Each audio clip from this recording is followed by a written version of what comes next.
is Papa Shango.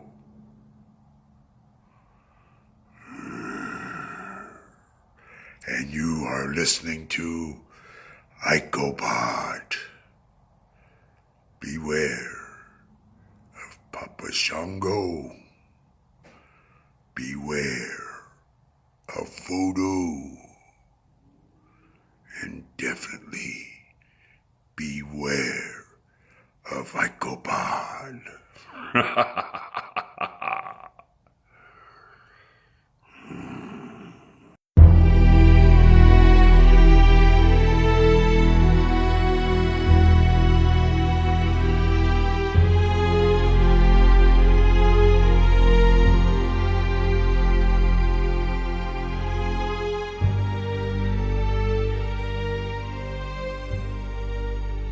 And we're back with episode 220 of Icopod. I am Bob Connie Jr. With me, as always, is Austin Skinner and Dallas Gridley. And fellas, it is pay-per-view time. Buried Alive in your house. Number 11. We've made it. Undertaker and Mankind in the first ever Buried Alive match.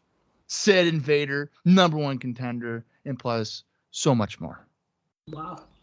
Are we looking forward to this one or what? Yeah. First off, 220 is my favorite number. So, I mean, we're starting off on a great note, regardless. I feel like that's not. Then we're going to see someone die tonight. Tonight's show. Someone is going to die. No, they didn't promise death. They just said someone would be buried alive. They will die, and it's going to be awesome. They didn't say buried alive to death, just buried alive. Well, there's a chance of death. Live on pay-per-view. And it won't be it's not going to be the last time that the WWF promises a chance of death on pay-per-view. So. When's another time? Well, when someone dies. Because they fall from the rafters. Oh, okay. Well, they didn't say that going into the show. Like, hey, someone's going to fall from the rafters and die. And they do other buried alive matches. The Concrete Crypt. I mean, dude, it's we got years and years to come of people potentially dying live on pay-per-view. Inferno matches and it's going to be just great. Yeah. I mean, we're all downhill from here. Yeah, they opened up a can of worms here that you can't shut. It is actually really interesting because we're seeing like a couple like random gimmick matches here and there, but I feel like we're about to really kick it into high gear after this one. Remember the final curtain match that happened like a month ago, and like it was just a match. Well, yeah, but I'm thinking more like Boiler Room Brawl. We saw like the Hollywood Backlot Brawl or whatever they called it. So we're seeing these like random gimmick matches. Now we're getting a Buried Alive match, and I really think we're going to start to see more and more stuff like this in coming months. I feel like this is going to be a kickstart of that. Yeah. Well, I don't know. To me, it's a testing of the boundaries and the limits of what you can do with a pro wrestling match. It's like, okay. Yeah. Cage matches. Pretty soon, we're going to see a ramped up, enhanced cage match. Or, okay, well, what about all these casket matches that Undertaker has? Well, okay, let's do an actual Buried Alive match where you literally go on the ground and have to have dirt thrown on you. I didn't even think about that. It is an evolution of the casket match, really. Well, yeah, it's just a way it's WWF trying to push the envelope and trying to fucking develop the wheel. And to me, it's like the reason you don't see a lot of Buried Alive matches or Inferno matches or, these sort of overstimulated stipulations is because I think they're cool as a novelty, but at the same time, maybe it's a way of realizing a pro wrestling match's limits. Like, okay, that's kind of the top. That's kind of the ceiling, and to me, again, that's why I feel like we aren't going to see a ton of these. And I'm perfectly okay with that because I think if the situation calls for it, which you can argue either way on in this case, it's one thing.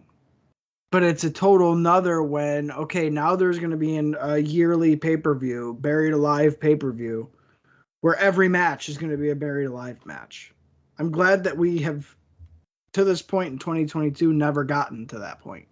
And I think it's for good reason. It's because, again, like I said, it's one of those situations where, yeah, it's ramped up and yeah, it's an evolution, but maybe it's like too much. It's like too far. Because you really got to suspend the disbelief for it. Well, yeah. Well, and I think it's important to note that the hype that's led up to this match in particular literally shows them digging graves in a graveyard. Yeah. Right? So if you're a fan watching it on Raw, just like we've been doing every week, I feel like you think this is going to be taking place in a graveyard. Right. Third party. Somewhere third party. Right. Now, is that going to happen? I don't know. We're going to find out in about an hour and 30 minutes. But it doesn't. So it's just, it's weird how they've kind of portrayed that. That is a good point, because I think I would definitely think that it's going to be at a literal graveyard.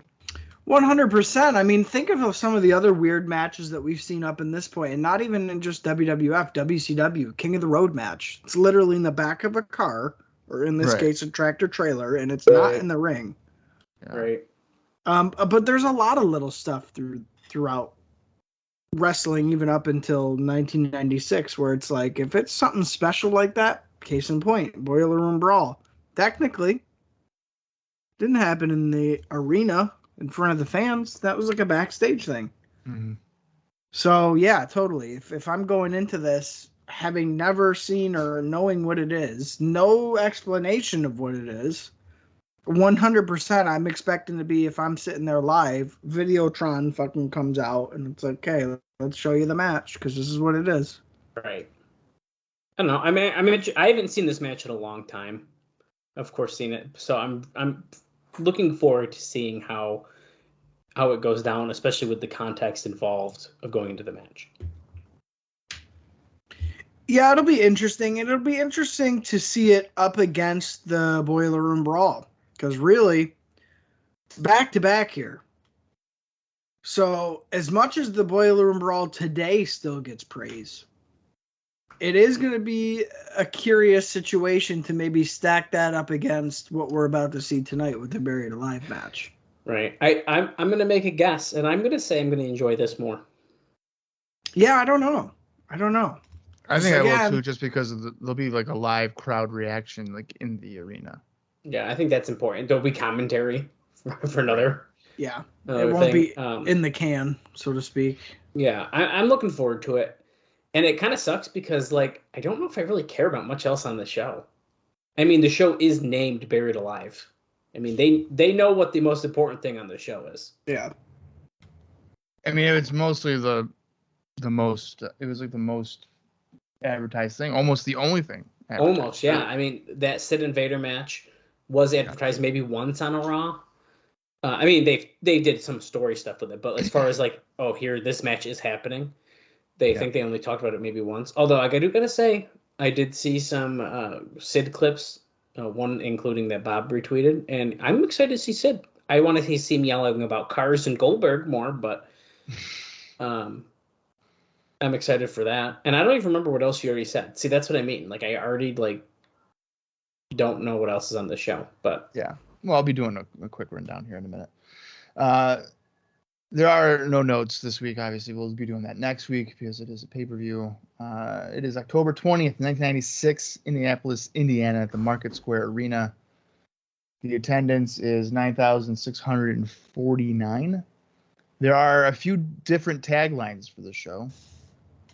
Oh boy. Dead Man's Paradise.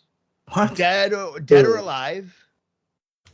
And then the last one, which is considered a bumper, is Death, Darkness, and the Destruction of Mankind.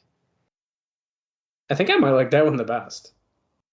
Yeah. I definitely didn't like the other two. No. The first one was wicked bad. The Dead Man's Paradise or whatever. Get out of here with that. Yeah. There are 3 dark matches, one of which taking before the show and then 2 afterwards. The one before the show started, and this is not a free-for-all, this is actually a dark match. The Stalker defeating Justin Bradshaw in a match that apparently went 20 minutes. Oh. Killing the crowd early, folks. Sounds dreadful, but that's what they did. And then the two that happened after the show saw the Godwins defeating the New Rockers in 6 minutes, and in the main event of the live event is WWF World Champion Shawn Michaels defeating Goldust to retain the title. That match went 13 minutes and 35 seconds, and that match is available on the unreleased collection. Oh. Attitude Era unreleased DVD. Look at that. I might have that. I'm going to have to watch it after. Yeah. Probably not going to do it, but, you should. I might. There are 5 matches on this show. I believe one of which has been changed, maybe, because I feel like this one isn't on the show, but I guess we'll get into it. So tonight we're going to see Stone Cold Steve Austin taking on Hunter Hearst Helmsley. The tag team champions, Owen Hart and British Bulldog, defending against the Smoking Guns. Intercontinental champion Mark Mero defending against Goldust.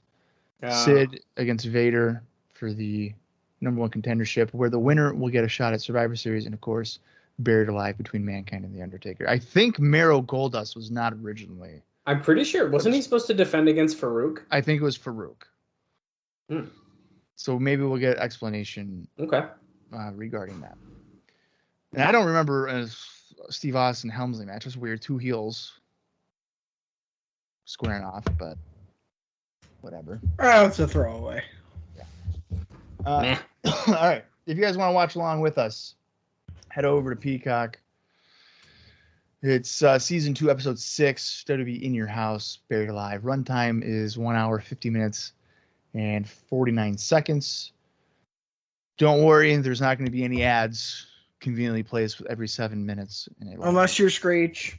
Unless you're Screech, who refuses to buy the ad-free, which is not true.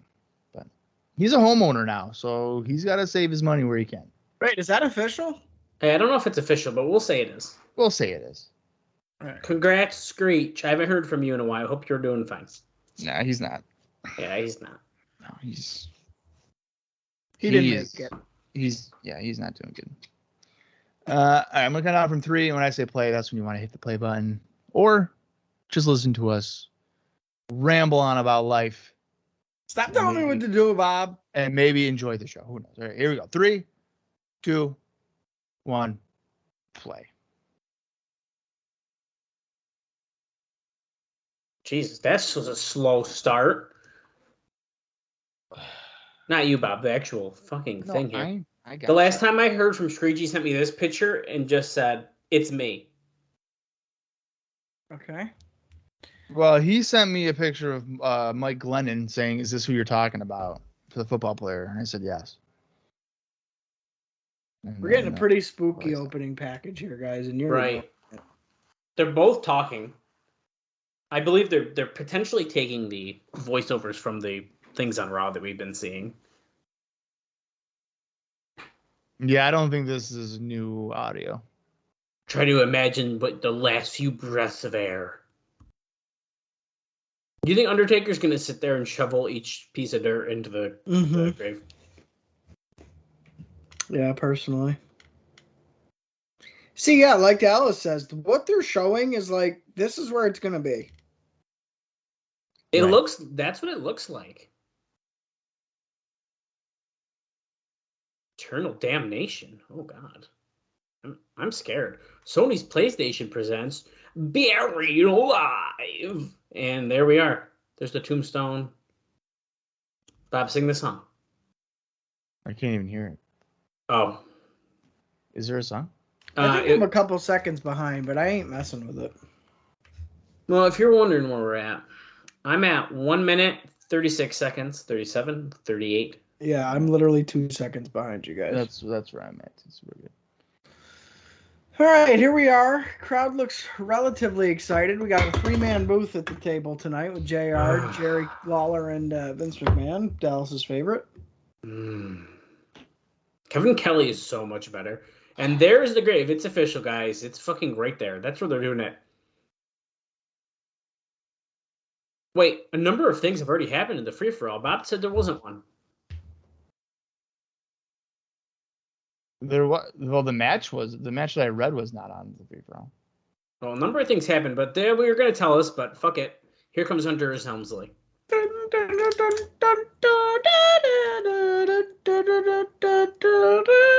look at the little entrance. Oh, wait. Guys, correct me if I'm wrong. Cool. This is our very first In Your House without the house. Oh. They have a gate that looks like a cemetery, and you walk through it. But they definitely do. They definitely have the house again. Right? Well, this one they do not have it. No, they don't now. But did the first one have a house? Yes. Oh yeah. And I know for sure that Ground Zero has a house. Maybe they just wanted to get that. They wanted to get that spooky cemetery vibe. So I think that's kind of what. To whereas if you have a bright lit up white house, it doesn't. Yeah, you're not gonna have a freaking graveyard in your front yard. Well, so what's the date of this again? October 20th. See, now you could have the house, decorate it for Halloween, make it look spooky. Oh, that would have been cool. Oh, yeah. I don't know. I would have liked Whatever, that. Dude. Okay, so now correct me if I'm wrong on this as well, but I believe Helmsley and Mr. Perfect have a match tomorrow night on Raw. That's how it's been advertised, yeah. So he's got his valet, so I can only imagine that Mr. Perfect will be making his presence known here on pay-per-view. If you have, if you're not listening, you might want to have your volume turned up here in a minute after this promo. Hey, Kevin Gelly. After this promo, okay. Yeah. Oh, so he was originally... Okay, so Steve Austin was going to fight Savio tonight again. But Savio's hurt, so now it's Helmsley. Really? Stone Cold has a list and everybody's on it, he says. No longer. Speaking of which, we haven't talked since WrestleMania, guys. Holy crap, I didn't even realize that. Stone Cold Steve Austin had a fucking 20-minute no-holds-barred match at WrestleMania this year. No. Okay, so there is some controversy with this. Me and Bob discussed this. That was a match. I don't want to hear it. It was a match, but it was not advertised ever as a match. It was always advertised as just a segment. Well, because it was. It's mind-blowing to me, because why wouldn't you advertise it as a match if you're going to do that? That's exactly my point. To me, I think it strictly comes down to people, they heard the rumblings, that they didn't need anything else. Stone Cold was going to be there. Then you realize that's going on last. I feel like you kind of put the pieces together. Now, Steve Austin almost just swung at a fan. Now, I said to turn up your volume because this is the first time that Stone Cold Steve Austin would be using the glass shatter in that theme music. Oh my God, you're right. Yeah. See, that's so familiar, though. I didn't even think twice about it. Oh. Yeah, I feel like even on his way down to the ring here, his attitude, There's a swagger. There is a swagger to him right now. Dude, this is the Stone Cold like we kind of know now. I feel well, guys. The entrance is one thing, but let's not forget the way he's been working in the ring is still quite a bit stunning Steve Austin. Yes. He's still begging off. He's still doing the Southern wrestling shit. Well, you know what? Let's see what he does in this match because the way how cocky and stuff he just was in that entrance. But yeah, so Stone Cold had a match, and Bob hated it. I think, right? Is that correct? Yes. I thought it was a lot of fun. Mm-hmm. Because for me, it was like, what am I watching? Yeah. See, my problem with it is a couple of things. Number one, you promote it as the Kevin Owens show. It was always labeled as a confrontation. Well, and then it's like no holds barred match. So it's like, why are we doing that? Well, did they ever say like you never know what's going to happen or anything? Because I have not been watching weekly television. Now, if you're wondering at home in Austin, before you ask as well, I did watch WrestleMania. You watched both nights, the whole thing? I didn't strictly watch. I was playing video games and watching. I paid attention to what I wanted to pay attention to, which the stuff I did. And I'll tell you what, there was some decent, good stuff on it. I don't regret watching it. Jim Ross is having problems with his headset here, and he's getting really pissed off about it. Why did that look like Atom Bomb? Fixing it. Maybe it was. Could have been. Stone Cold's yelling at two fat guys in the front row. And now Hunter S. Helmsley is too. Wait, are they ECW guys? Wait, Bob, that's freaking Steve Corino and the Rhino. blonde hair. Yeah, okay. Oh, okay. No, that one guy was chubby Brian Alvarez. Okay, so yeah, my issue was with promoting it as a segment instead of a match, whatever. And then I wake up at like 6:00 in the morning on my day off, and I have Twitter's blowing up. They're like, you had a match, whatever. So I was like, oh my god, let me watch this. Okay. It ruined my childhood. I don't know if it was that bad, dude. Come on. He was stomping Kevin Owens in slow motion. Well, stomping him. Yeah, but did you watch the whole thing? Because he was doing that as like a joke at first, because then he was laying him in. I watched the whole match. I was not a fan.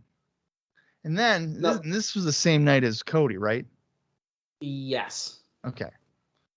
So then I go back and I'm like, all right, let me see this whole Cody thing and see how this played out. I was watching it live, actually. That I tuned in. Oh, no, that one you were watching, because I texted you at that part. Yes, so I was live for that. So I'm watching that, and as soon as they lock up and Cody puts a headlock on, I turned it off. I was like, no, I ain't doing it. And people are gonna be like, why, Bob? It's just a headlock. I fucking hate that shit. Okay, you build up this huge thing. Cody's back. Let's start off with a side headlock. No, I feel like that's so I feel like that just goes over my head. I don't know. I guess I just don't overthink the beginning. Like, oh, a headlock, unless it's like a blood feud. But here's the thing, though. And I can't think of an exact example right now, but I'm sure I could.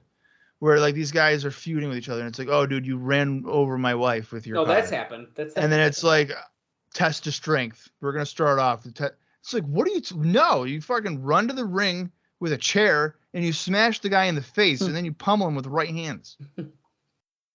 But it's like, no. And I've been watching a lot of like WCW syndicated stuff from the mid 90s, and I swear to God, every match starts off with people backing up into a corner.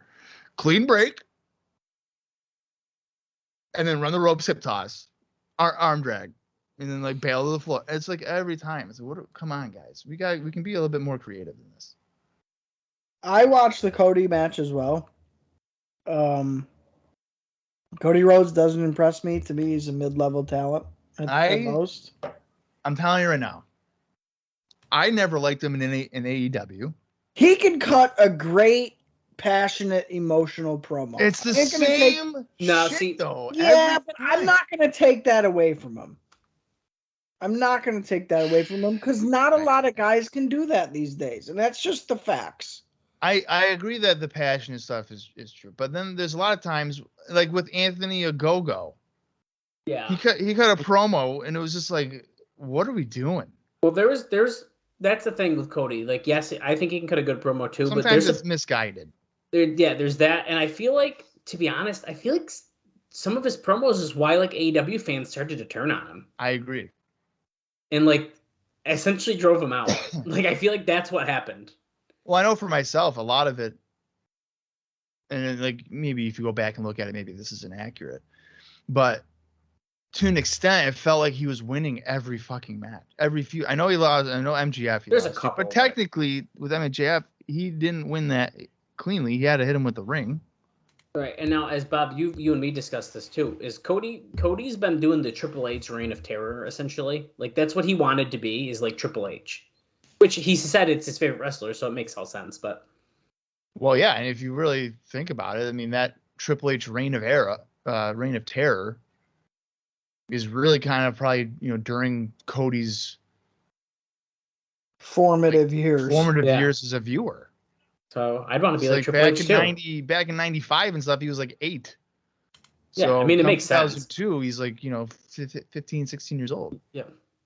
Well, that being said, I like Cody in general. Did I tune into Raw after WrestleMania to see what Cody was going to say? Yes, I did. Are you going to watch it tonight when he fights The Miz? I don't know if I can do that. I don't think I could do that. And I like. I don't know. But I don't know if I could do I that. might consider since his like first TV match back, but like I don't know. Dude, I'll tell you, Cody never fit in with AEW to begin with.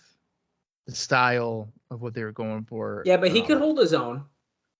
He never fit in. He is going to thrive in the WWE where he can have a 23-minute TV match with 3 commercial breaks. And for 15 minutes of that, it's abdominal stretches and headlocks on the mat. I see what you mean. He's going to thrive in that.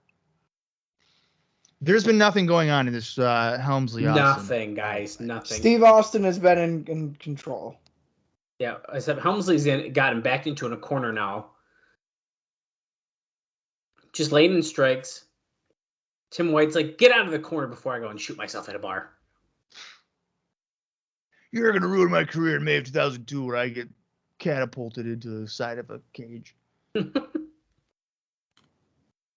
Ooh. Corner. Back body drop from an Irish whip out of the turnbuckle to Steve Austin. The thing with the Steve Austin segment at Mania was funny too, because the way he came out, I was like, this dude's fighting. Like you could tell by his look. As soon as like, the knee braces. That was the giveaway. Why would you come out? Oh, you know what? That Vince McMahon stunner. Oh my God, Austin! The worst I've ever seen in my life. Oh my God! But they they heavily edited it in post production, so like anytime they show a replay of it, maybe that's why they do like 17 camera cuts, because like if we fuck up, at least we have 17 different. I don't know, dude, because I feel like I saw a replay and it looked pretty shitty still. No, they definitely try to cover it up in the like on Twitter and stuff. Like they would share it. And it was pretty sad. Well, the fact that Vince is like, I'm gonna wrestle. I'm coming out here and I'm gonna wrestle. I was like, oh no, please don't. Yeah. Well, you know, another thing about that too with Pat McAfee. You know, Pat McAfee, I think he's all right. He's enjoyable. He's a loudmouth, I guess, but he's, you know, whatever. I agree with all of the above. But you know, did you watch his interview with him? I didn't, but I did really want to. Okay, so I was watching that, you know, live as it was happening. You know, fascinating stuff or whatever. And let me tell you, when Vince is on there and he's like, I'm gonna offer you a match at WrestleMania. And they didn't have an opponent yet. So like Austin Theory or whatever, like the next week or next day, they set it up. It's like, I hate that. Because just do it on the show for the surprise factor. Right. But they're just like, no, we'll have you have a match. And well, that probably could have worked, because then each night would have like a surprise match, kind of. Well, no, I mean, like even on SmackDown, like start it on SmackDown. Oh. That's like basically a stunner, by the way. Mm-hmm. They're going to treat it as a jawbreaker, so that's fun.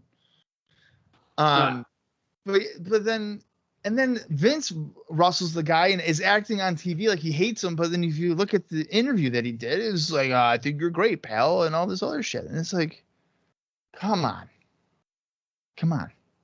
But it's not. This isn't hard. They're in the weeds. There's no new stars. All the stuff that got over big at WrestleMania is nostalgia acts. It's or celebrities. Right. Yep. They're in trouble.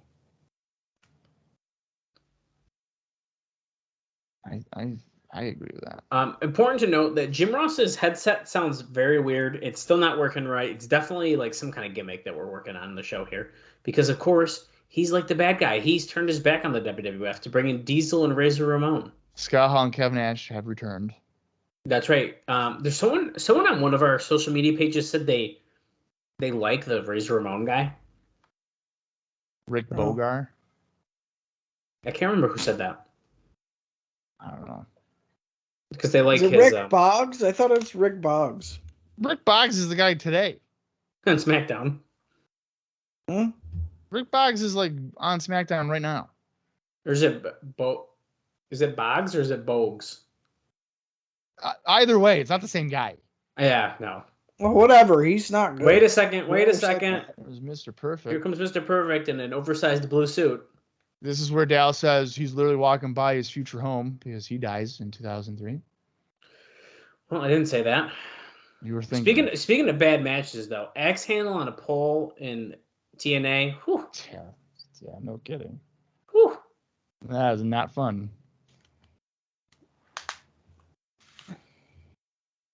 That is oversized. He's not fitting into that very well. He got a pretty decent reaction from the crowd. Yeah, he did, actually. A pretty big one, really. Going to get the valet, and here comes Hunter Helmsley. But Steve Austin fouls him. Boom, right hand. Spits his gum out. That was a tooth. That was a tooth. I'm trying really hard. It's pay-per-view night, and I'm trying really hard to not order myself Domino's. I should have done it before the show. Hey, they're tipping you now to order Domino's. Did you know that? Nah, that's if you pick it up. Kaylee tagged you in that on Facebook, and you ignored her. And that really hurt her feelings. She tagged me in it? Yeah, that was like months ago now. Oh, I don't even remember that. And you ignored her. Well, you know what, Kaylee, I know Kaylee's listening, and it took her about, 15 months to follow me back on Twitter. So, fuck you. Yeah, she doesn't really use that, to be fair. Yeah, well, I don't care. She's commented on my shit that I've tagged you in and then didn't fucking follow me back. Like, who doesn't want to follow me and have my wrestling takes and my sports gambling takes? I think you answered it for yourself. What do you mean me? Look at Mr. Perfect's leaving with the valet. People are grabbing her, the fans. Hey, what are you doing for the 4th of July? Pedigree. And... I was going to text you about that, actually. Yeah, I'll probably come home for it. Well, that'd be awesome because there's someone who's potentially coming into town as well. Oh, fuck. Anthony? No, it's someone you like, dude. Yeah. Jeez. So I was actually going to text you about that, though, for real. Yeah, there is a possibility. It depends on when my Tesla gets delivered, though. Okay. We're fighting on the entranceway now. Oh, suplex on the floor. Who took that move at WrestleMania like it was nothing, man? Easy dub. Easy dub. Easy dub. Is it Sarah? Nope. Oh. Starts with a W. Willie. No. Whitney? Mm-hmm. Oh, wow. I haven't seen her in forever. She texted me. Oh, that's cool. I said, keep me posted. I'll get the gang together. Yeah, there's a possibility that I was talking about it today. Okay, we'll be in touch. A cannibal big nose hunter into the ring pose. I think I'm taking that week off, so. Oof. What day of the week is 4th of July on? Well, that's on a Monday, but if I do something with like having people over, it'll be on the weekend. Most likely. Like on a Saturday? I was thinking more of a Sunday, maybe, but I don't know. We'll see. On a Sunday? But yeah, because no one's working the next day. I gotta work the next day. Oh. That's why I'm saying take it off Saturday, because then I don't have to work Sunday. Okay. I'll think about that. I'll keep that in consideration. We got some time, guys. Oh my God, Stone Cold Stunner's going for cover 1, 2. With the double bird, by the way. I think that was a mostly boring start. Wait, that was young Brock Lesnar guy, I think. No, I don't think so. Oh, that was Michael P.S. I'll tell you from watching this match, I didn't see any Stunning Steve in that one. No, that's what I mean. So. We're 21 minutes and 17 seconds in the show, and I did not enjoy that opening match too much. He's calling out Bret Hart as he exits the arena here, by the way. The double birds are nice. I mean, there were some nice touches in there. I think, honestly, what kind of kills this match completely for me is the Mr. Perfect stuff, because I really don't care about it. Well, I think for me, it's a heel versus heel. No, I mean, I agree with that, too. And it makes no sense. I mean, I don't think anybody would have thought Helmsley was winning that anyway. He hasn't won a match in fucking 5 months. Yeah. Oh, dude, get the fucking saliva out of your mouth. That's gross.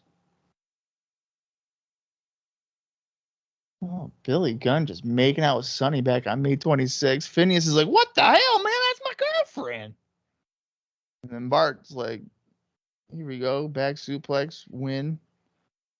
Back on September 22nd. Everything's good. Bart's like, come on, Billy. Bulldog and Owen playing a prank, making her look old on the centerfold thing. That same show, September 22nd, the last pay-per-view here. Billy was like, fuck you, Bart. And then was like, wait a minute. Can't believe I just did that. Running power slam. Bulldog with a cover 1, 2. Billy just, I don't know what the hell Billy was doing, but he got hit with a spinning heel kick by Owen, and they lost the tag title. Sonny then proceeded to break up with the Guns. I hate you. Wait you a don't second. have the titles anymore. It's over. Wait a second, guys. We also haven't recorded since the last Sunny update. Oh, shit. Yeah, so here's the developments with Sonny. Unless you want to talk about it, Dallas. You can. No, go ahead. Go ahead. Okay. So Sonny is back in jail because she may or may not have murdered someone with her car. She apparently ran into a parked car, and that parked car proceeded to then go into another car, and the guy that was in the parked car died. When she was drunk, correct? Well, they're thinking that she was under the influence of something. They didn't say what. Right. So here's the thing. Okay. I don't know how many times that this girl, whether it be car related, drug related, or hey, I'm stalking you related, she's got to fucking go to jail for more than a year. And I don't want to hear this whole like, oh, I'm going to go to rehab. And no, man, you've been to rehab like 8 times and you are not, now you've killed someone. Yeah. Well, that's okay. All that fuck money that she's earned over the last couple of years is about to go to that guy's family, so. Oh, I'm sure. I wonder, Dallas, is there a deal on her OnlyFans? Is she offering a deal? Let me head over to there right now.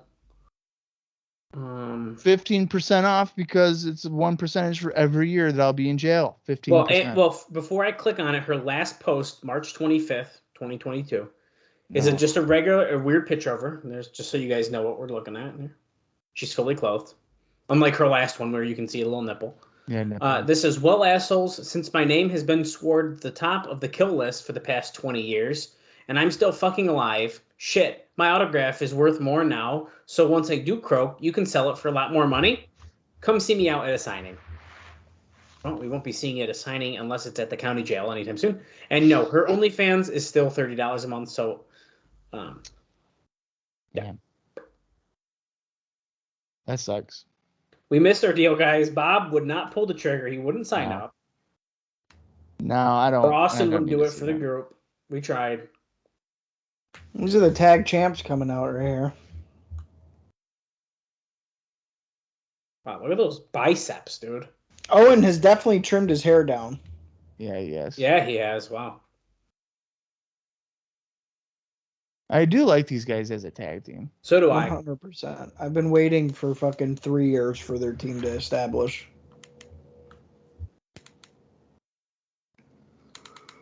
You know, Billy Gunn, for some reason, is really reminding me of Zach Morris from Saved by the Bell. Wow. That's fair. Like, I don't know, like the mannerisms, like he's just trying to be that cool guy. Yeah. Big man on campus. And Sonny was his Kelly Kapowski. Wait a second. Jim Ross says he's meeting with Bret Hart tonight, and there's going to be a big announcement on Raw tomorrow. Oh, boy. He's going to be there live. What do you mean he's meeting with Bret Hart tonight? Is Bret in Indiana? Yeah. Well, why isn't he at the pay-per-view? Don't know. Doesn't wanna. Some bullshit. He's big match Bret.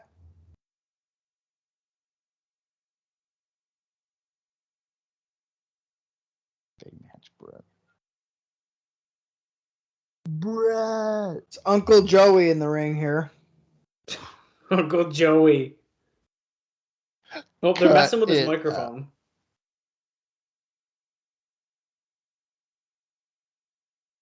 Hey, you can't pull the hair. That ain't right. I want my mic to work. It's working. Headlock takeover. Head scissors by Owen. Billy gets out of it. Hip toss? No. Owen hip toss? No. Summit will flip over. Clothesline. By Billy. Oof. They keep like messing with the sound of Jim Ross's microphone to like act like it's not working, which I'm kind of finding funny. Well, I wonder why they're trying to like silence him. Because he's turned his back on the WWF. Double clothesline there from the champs. The Hogan leg drop by Bulldog. Bulldog doesn't know that he has to like tag in correctly because like he's not. The ref ain't telling him either. Well, would you tell him? I wouldn't. I was like, Davey, you're doing great.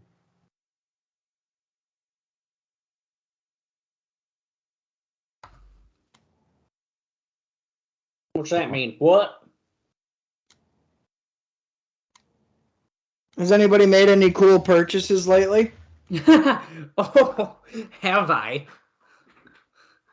Yeah, Dallas just spent $400 on glasses. Well, On what? Glasses. I did do that. What's glasses? Like for my face? Like glasses for your face. Oh.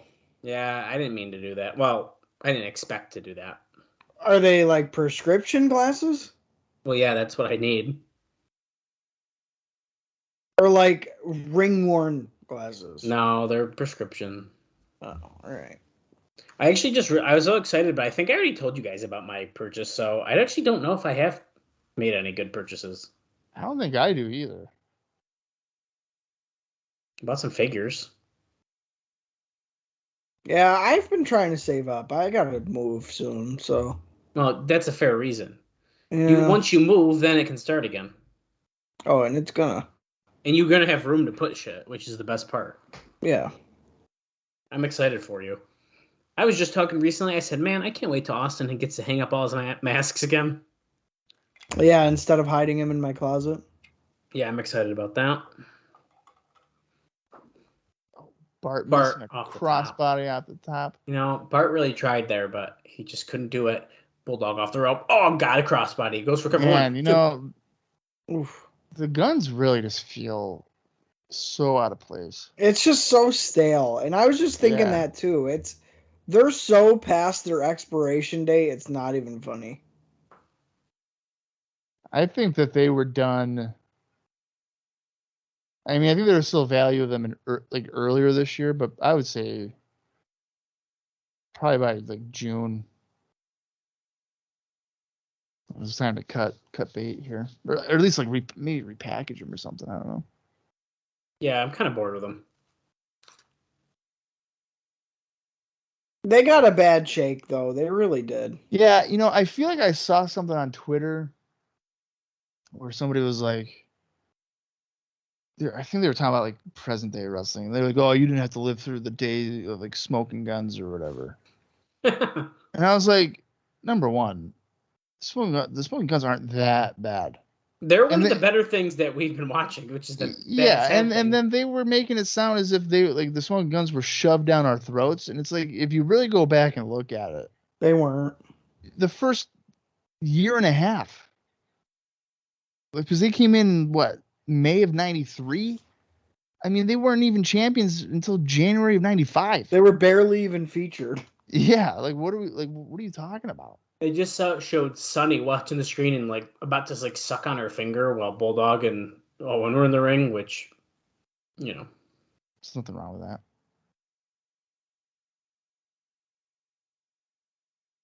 They need to fix Jim Ross's shit, because if we get to listen to this for 2 hours, Jim Ross or Vince McMahon don't care. He would do that. He might re-sign Jim Ross to come back to WrestleMania and do like a 7-hour WrestleMania just so he could fuck with him. Oh yeah, he definitely would.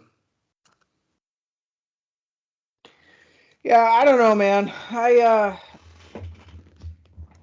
gotta tell you, I feel bad because it's like, again, I don't keep up with anything modern, and I was at least watching Japanese shit, and it's like, I'm not even doing that. Well, there's nothing really to get excited about. I mean, I only get excited for AEW nowadays.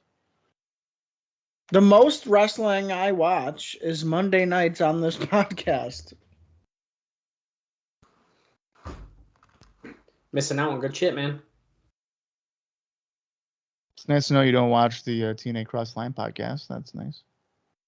No, I don't listen to that. Yeah. Appreciate the support. Yeah, you got enough supporters.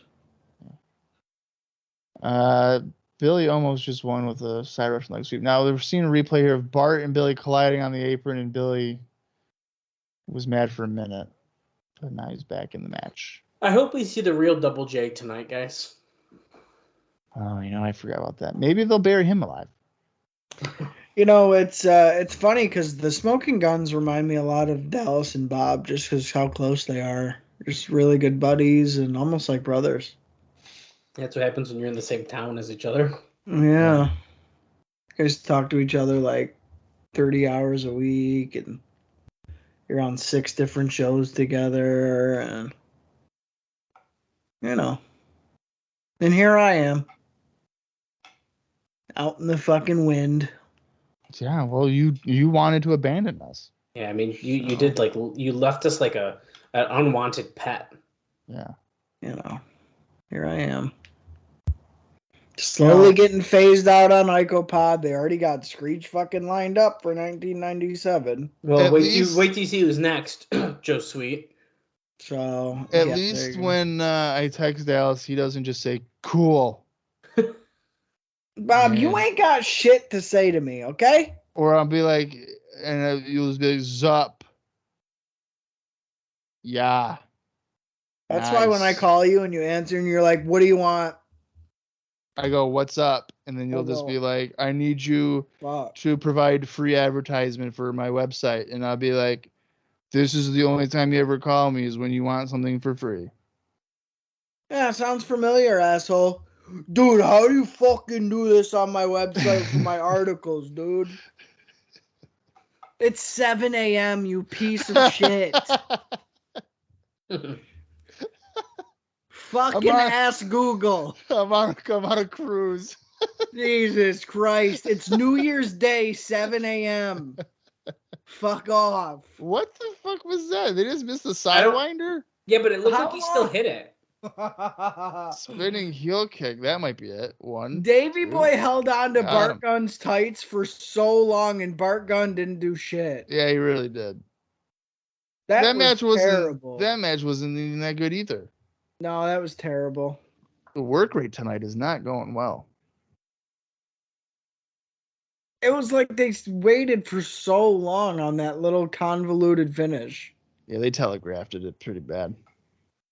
I feel like Bulldog's done that way too many times. Whoa, Sonny clapping for Bulldog and Owen. That's the noise that she's... Never mind. Is that from Vivid? Did you just play a clip from Vivid? Because I'll do one too. Yeah, where she poots. Yeah. She pooted. She pooted. Yeah. This is gross. Not a great showing there for the champs. No, Bart is devastated though. He is not happy. Can't believe we lost. All right. So we're 0 for 2 tonight on quality matches. I'd say so. Not surprised, but look at Hunter's Helmsley and what's his name? I love how they just put the fucking live Rougeau over Helmsley's face because he's an embarrassment. Ray Rougeau is looking like my dad when he had a mustache. Yo, dude, 100%. It's a nice mustache, though, I gotta say. I'm going to have to ask my mom if she slept with Ray Rougeau. Listen, I used to have an accent, and now I don't. Phone number no longer active. Don't call the number. Screech, don't do it. 1-900-737-4WWF. Don't call that number. Do not.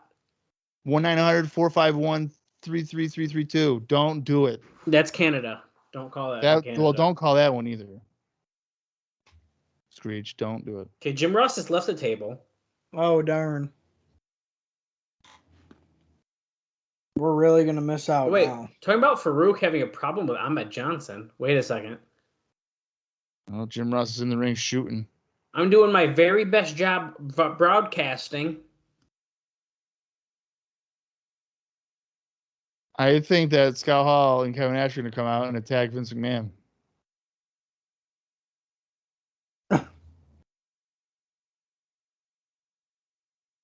Fired me twice, but then I still took the job to come back.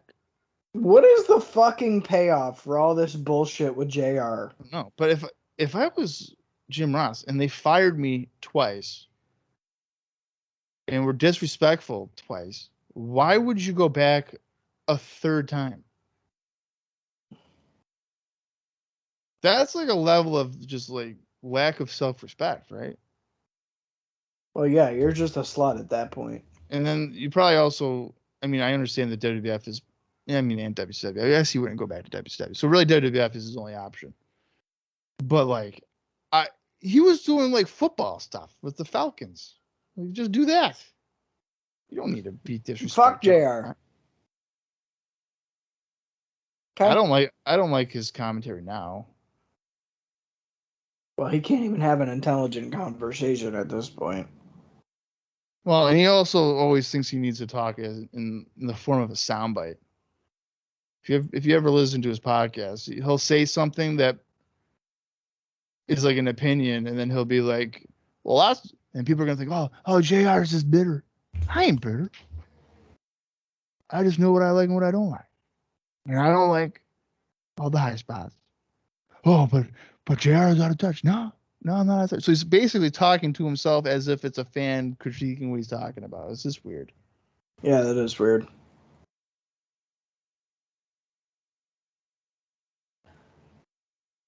You know what I rewatched recently? And I do this from time to time. I know exactly what it is. What? WCW Mayhem 1999, the world title tournament. You were definitely watching that. No. Super J Cup 97.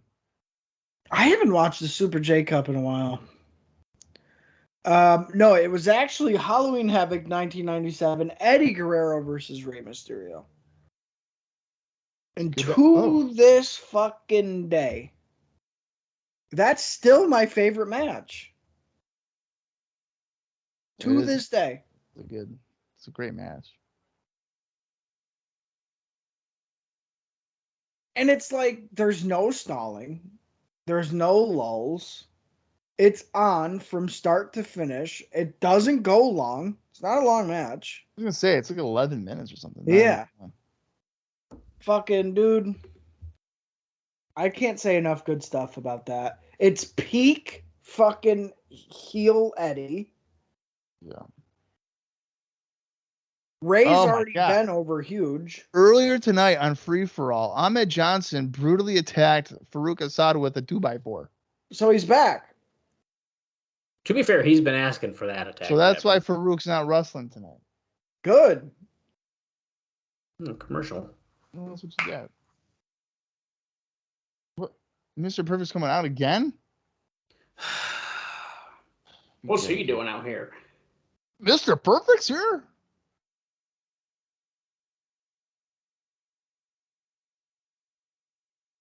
Is he replacing Jim Ross on the commentary table? That's fine. I do not want to hear Jim Ross anymore. I don't understand why this guy's getting a freaking Perfect looks like he's fresh out of the shower.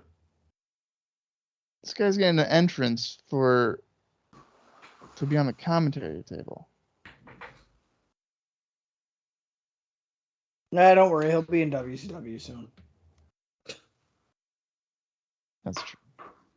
In like a year or less than a year. Care to join us? What about those Lloyds of London? Huh? Don't worry about my Lloyds of London. Don't worry about my headset. God damn it. I don't. This is a perfect opportunity. Use Brian Pillman. Put him on the fucking mic. They've done it before. I was going to say they did it before. Maybe they just didn't like it or something. Who knows? No, he wants to be in the ring is the problem. Yeah, well, he can't. Right. It's kind of out of his own control. Here comes Goldust. Gold. I almost bought a $90 Goldust figure from Larger Than Life the other day. Again, you almost did? Well, I mean, I have one. $90 is a lot of money. Yeah, but it was like, it was the because the one I have now is definitely mid 96 Goldust. And the one I almost bought was like early 96 Goldust. Oh. But I was like, you know what? I already have that era Goldust. So I said no. Decided against it. I should have bought, this was a while ago, but I should have bought the Steve Austin one where he had like 9 championships. Oh, yeah. But that was like $300 and whatever, man. If you buy what reckless. makes you happy, man. Well, yeah, I mean that's in theory true, but I didn't do it. Should have done it, but Look at Mark Miro. Farouk had back trouble.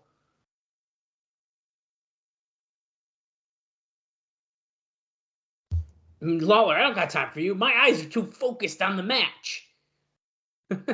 You could be a champion of choices too. He's like trying to talk, and Lawler keeps cutting him off.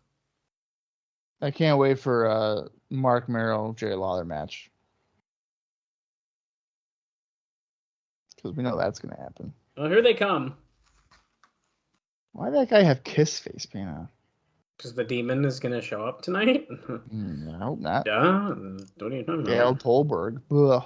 Duh. Barf. Don't be dumb. Listen, I think their attempt at the stage is cool, but the more I see it, it's like it just doesn't. Well, it's It like feels- it's like nothing. If there was something on the top, maybe, Yeah. with like the In Your House logo or something, I just feel like it needs something else. The entrance feels like you're at like a live event. Yeah, yeah. And Like it's an not old, or just like an old WWF show where there's just like nothing. They come out of nothing. Yeah.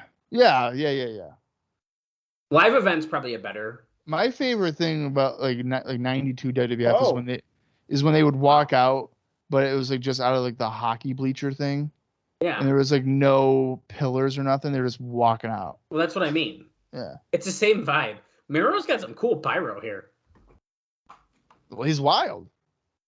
He's gonna have wild. It's like a whole frame of pyro.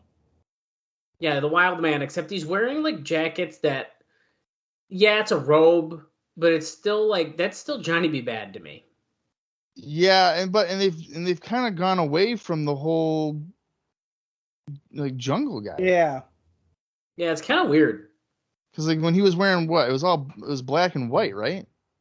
Yeah, for a while it was. Now he's, Listen, like, I still red. like Mark Miro, so whatever, but I like like this gear better, but it doesn't make sense. Yeah. yeah. I mean, I enjoyed his Farouk match on Raw. That might be his best match so far. Who knows? Maybe we're gonna see another good one. I was gonna say this has potential to be pretty good. You know what? Yeah, I feel like we say that every time. Yeah, we do. We do that for almost every match. This one every might be good, guys. This has some potential, and then we watch there's it, a and it's like that chance. was the longest 6 minutes of our lives. You're ready? I can't wait. Headlock. You were you tried to abduct my wife 2 months ago. Side headlock. Here we go. Ready? Lock up. Side headlock. Do it. Arm drag. Close enough.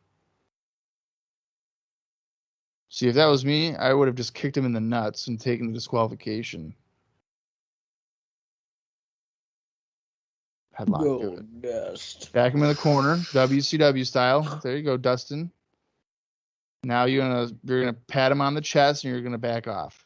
Well, these are both WCW guys. That is true. Oh, look at that. Miro shoves him to the mat.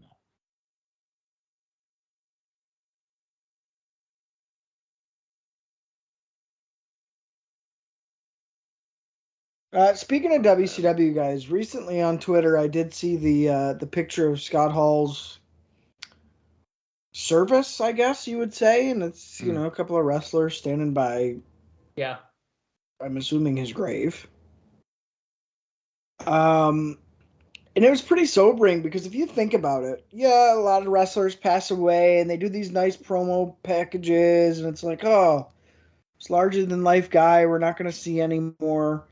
But not a lot of times do you see the photos like that, where it's like, oh, yeah, that was a real guy, and yeah, he really died. Yeah, that's a fair point. So I was pretty bummed out to see that, to say the least. And I don't know, it makes me think, like, of all the guys that have passed away even recently, none of that we saw, but like it all happened for them, and like that sucks. And it's just something that I guess, I don't know, us as fans, I feel like at least I never really took into account before. You never think about that part. Yeah.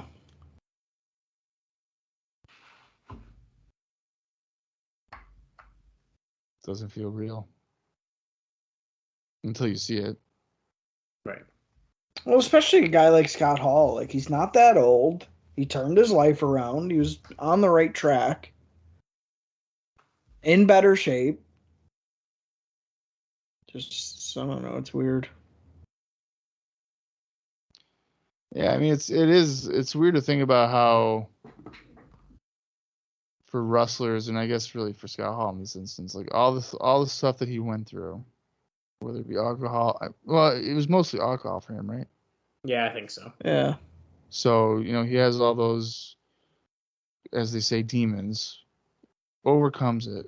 And then the way that, what leads to his death is falling at his house. Yeah. And it has to have hip surgery. Right. And then he has complications from the surgery. Like, that is just so bizarre to me. Yeah, that's crazy. Yeah, that's just really unfortunate. Backdrop here by Mark Merrow. Goldust took that pretty well. He floated down. That was pretty nice. Bails to the floor. There's definitely a disconnect here because there's been some stuff that's gotten fucked up. Oh. Merrill looked like he landed bad on his left knee there. Yeah, I thought so too. Yeah, and he's hobbling. I wonder if they'll show a replay of that because he definitely bent back on that. He's going to go for a slingshot leg drop on the injured leg. So maybe he's all right. I feel like he tried to come down a little softer on it, though. I mean, he might be. He might be limping a little bit. A little, but he's probably that first tweak. Here, let's say it again. Oh yeah. Oh, dude, that almost broke. I'm telling you, that almost broke. He just went back. Wow, that's how I came down on my ankle. Yeah, that's not good. It almost reminds me of the Owen Hart Royal Rumble. Remember that, Bob? Oh, the 93 one? Yeah, it looks like he blows his knee out. Yeah. No. It was a match with Bigelow, wasn't it? Or no, when he gets eliminated? Yeah, it's when he gets eliminated. Yeah, I think you're right. When he's eliminated, yeah. Yeah, that was not good either. That was bad. Right into the steel steps.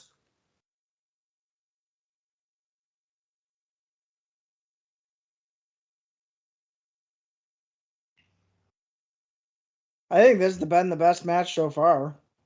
I actually agree with that. There's not much competition for it. Well, that's fine. Don't worry, we still got Sid and Vader, and then a buried alive match. I am looking forward to the buried alive. Sid and Vader should be such a clusterfuck that it should be fun. Yeah. I don't know. If it goes more than 7 minutes, I'll be shocked. Well, that's fine. I don't think it probably shouldn't. Yeah, and I just realized that Goldust on this show technically has both an intercontinental title match and a world title match on the same show. Yeah. He's a top dog, baby. I wonder if that's why, like, he's trying to just keep it casual here. because he's like, I got a fucking main event with Shawn tonight. I mean, he doesn't really like go crazy though. No, but I mean, I don't think he's actively trying to have a huge like work rate right now.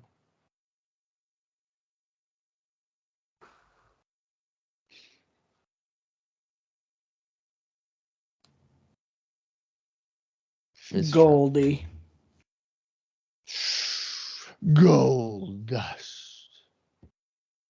1, 2. No, Mero kicks out.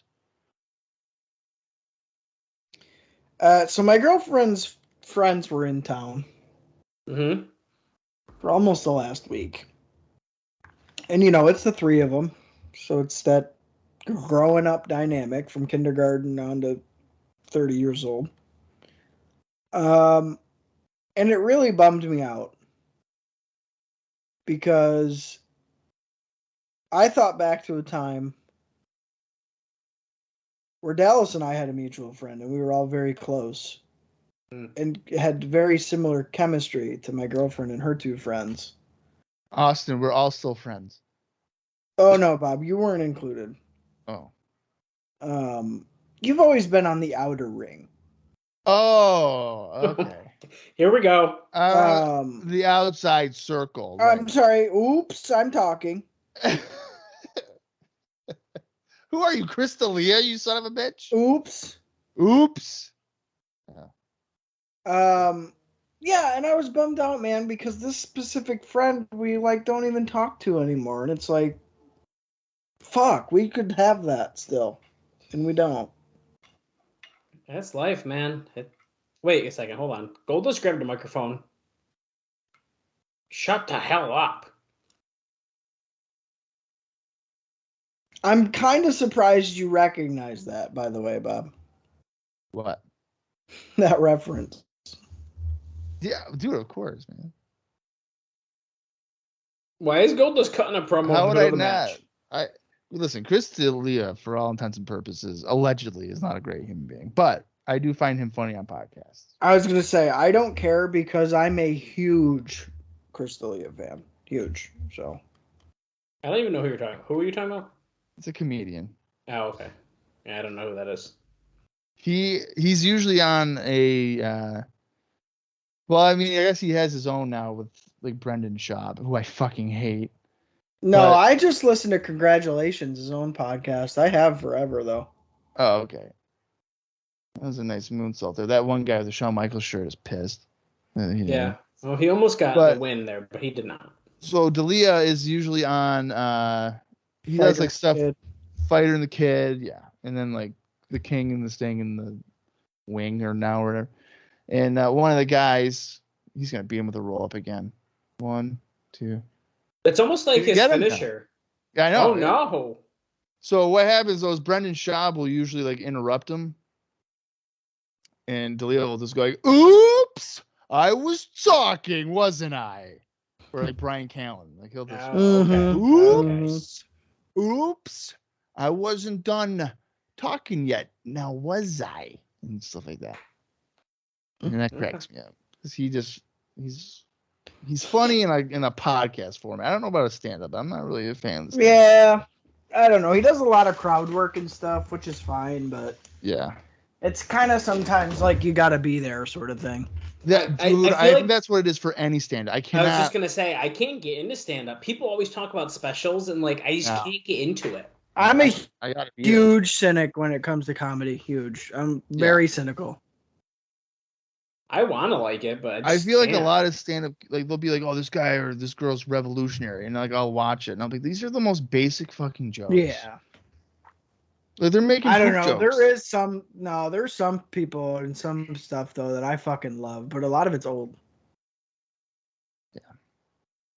Now Helmsley's coming down to the ring. Mr. Perfect up. Here we go. We're advertising a Raw match here on pay-per-view. This is dumb. During the Intercontinental title match of all matches, come on. Helmsley's hair looks much better wet, by the way.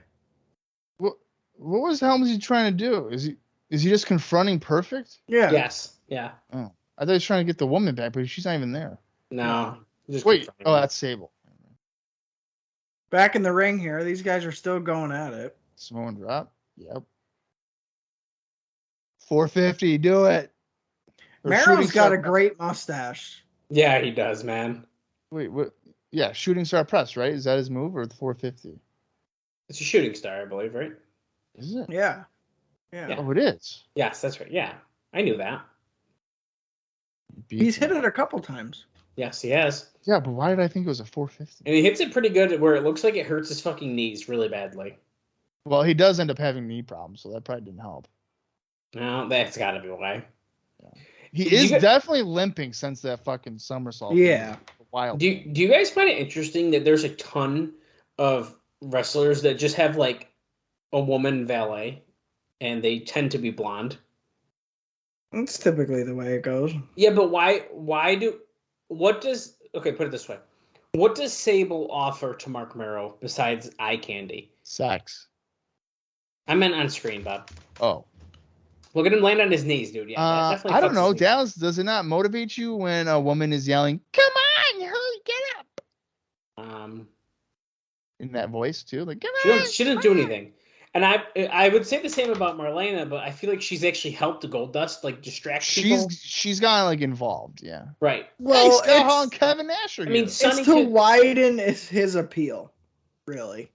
That's if it's just Mark Mero, there's nothing there. But if you have a hot blonde with them, I just think it's bland to have. Why does every other wrestler need a female valet? I think it's even blander if it's just him. I don't. That's what WWF thinks too. Right. That's why they have Sable with him.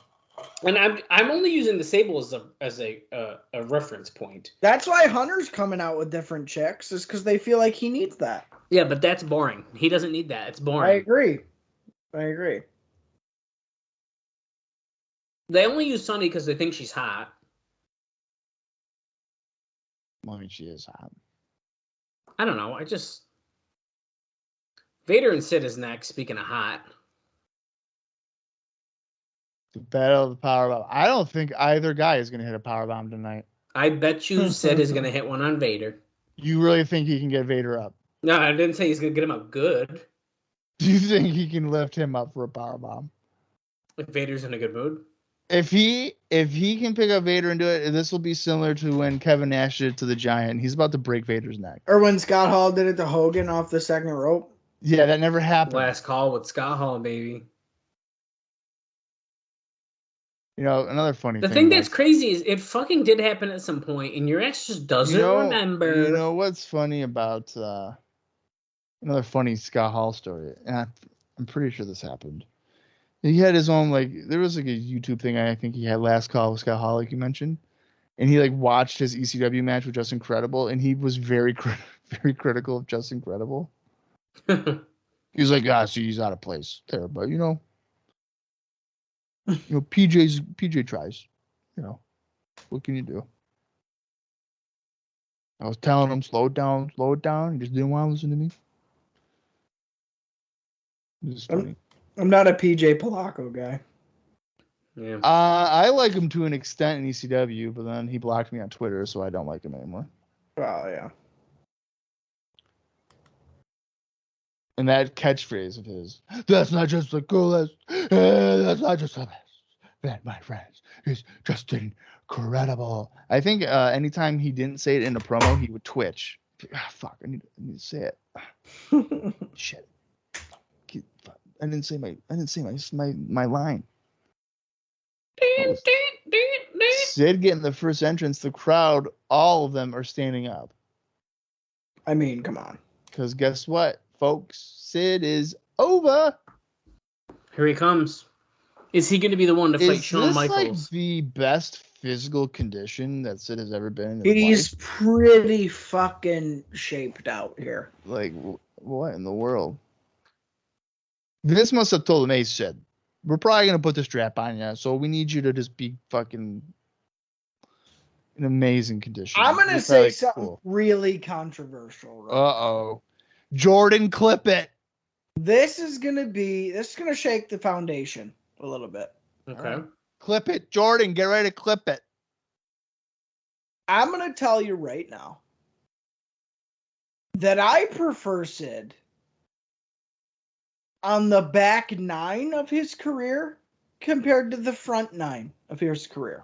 I agree with that. Even though, like, his style, his WCW, his early WWF stuff is probably what, people think of that makes Sid. Give me WCW 99 Sid. All fucking. Give me ECW Sid. Give me 1997 WWF Sid. And give me fucking WCW Sid, late 90s. Yeah. To me, he aged like a fine fucking wine. Mm-hmm.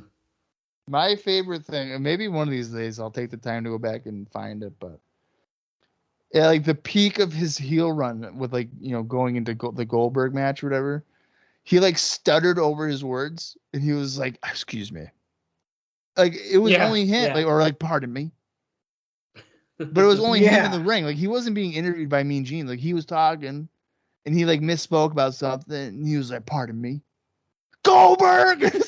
Why are you being polite? Like, stop it. There's that. Like, just cut your promo.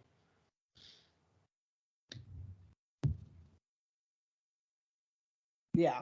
So I'm just laying that out there for everybody. It's work rate might not have been great, but really, the rest made but up it doesn't for need it. it. Yeah. Not every guy needs to be a phenomenal in-ring worker to get you into the building. Sid is the type of guy where he is just a draw because the guy is a fucking monster, and then he's also entertaining in every other. Sid was a fucking draw in 2012 when he came back for a couple shots on Raw. Yeah. People were fucking pumped. Yep. What the fuck? Shawn Michaels is coming out? Why? Is he going to be on commentary? He probably is. Because now remember, he doesn't have the belt with him. Yeah, right. Because remember now, the winner of this match will square off against Shawn Michaels at Survivor Series if Shawn is in fact still the champion at that point in time, which I'm sure he will be.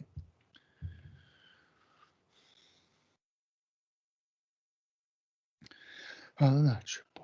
So if your lesbian gym teacher was a Pokemon, Sid, fucking Psycho Sid would be the final evolution of that Pokemon. Okay.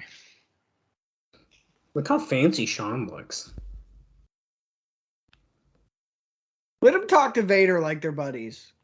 Jim Cornette's like, "Are you going to come in the hot tub tonight with Stacy?"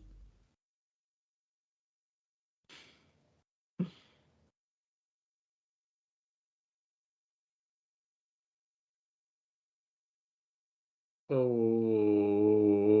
Again, 2 WCW guys here.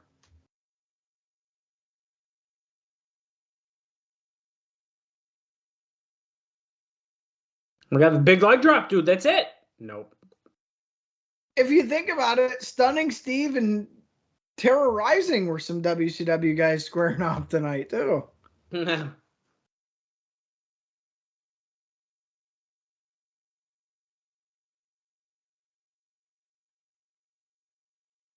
10 punches. Sid threw about 4 of them. Sid trying to pick up the big man, but he didn't. Couldn't quite do it. I need to see a powerbomb here tonight. Oh, we will.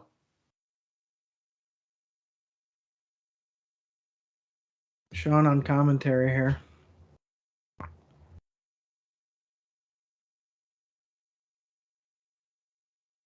What the What is happening? Vader was just resting his cockhead on Sid's forehead in the corner.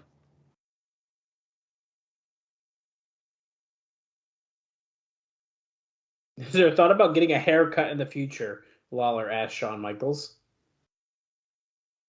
Why is Sid acting like he's already gone 20 minutes?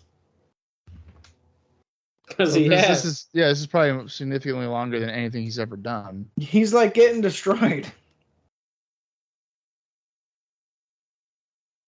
Man, I was supposed to meet Sid once, and that dude just had to not show up. Well, he probably knew that you'd be there, so. That could have been it, man. I'm about to go meet the Steiner brothers. Oh, are you really going to go to, what is it, Victor? Yeah. That's nice. I still got to see if I have my James Storm figure. Maybe get that signed. Wait, no, I want to buy that from you. Yeah, but I'm going to get signed, though, and then I can charge you like triple the price. No. That's true. Please don't. Yeah, so instead of Because I want to open it. I don't want it in the instead of package. like $2, I can get 6. Be like, look at that. Or I'll agree to sell it to you, and then I get it signed, and then I meet you in person, and I'm like, Dallas, sorry about your damn luck. But Sorry about your luck. This figure just happened to go up a little bit. Instead of $2, I'm gonna need $6.50. $6.50. So I've just been informed I have to wait till we're done to eat ice cream, so this show needs to hurry up. why gotta wait? I was just told, I said, take the ice cream out. I'm going to come get it. And I was told, you can wait. Wow. Is she usually that disrespectful to you? I don't know, man. I'm pretty upset about it right now. We made Sundays this weekend with our friends. And we had every topping you can think of to put on these Sundays. See, Bob, now you've even been replaced. I know. I was just going to say, like, I don't get invited to anything. It's amazing. It was a specific couple of friends. He's always got excuses too. Have you noticed that? I'm just the wrestling friend. If it's nothing, if it doesn't involve wrestling, and then like fuck you, Bob. That's not true. Like, you know what? I'm the friend where it's either wrestling or are we playing the game Werewolf so we can watch Bob get pissed off. That is the only time I remember. Okay, I'll give you credit. That might be true. Yeah. If Bob comes over, that's the time Werewolf gets pulled out. Yeah, it's ridiculous. You got people cheating, then you got people who don't listen. You don't even listen. I don't even try anymore to get people to listen. But it's like I'm like the town drunk, and like I know that this guy or this girl is a fucking werewolf, and they're just like, nah, dude. Well, you're drunk. I wouldn't listen to you either. Well, the fuck that, dude. Anyways, what I was gonna ask you and all of our listeners is, what is your favorite Sunday topping? Don't turn this around. Yeah, I don't know, walnuts. Get out of here, walnut, you liar.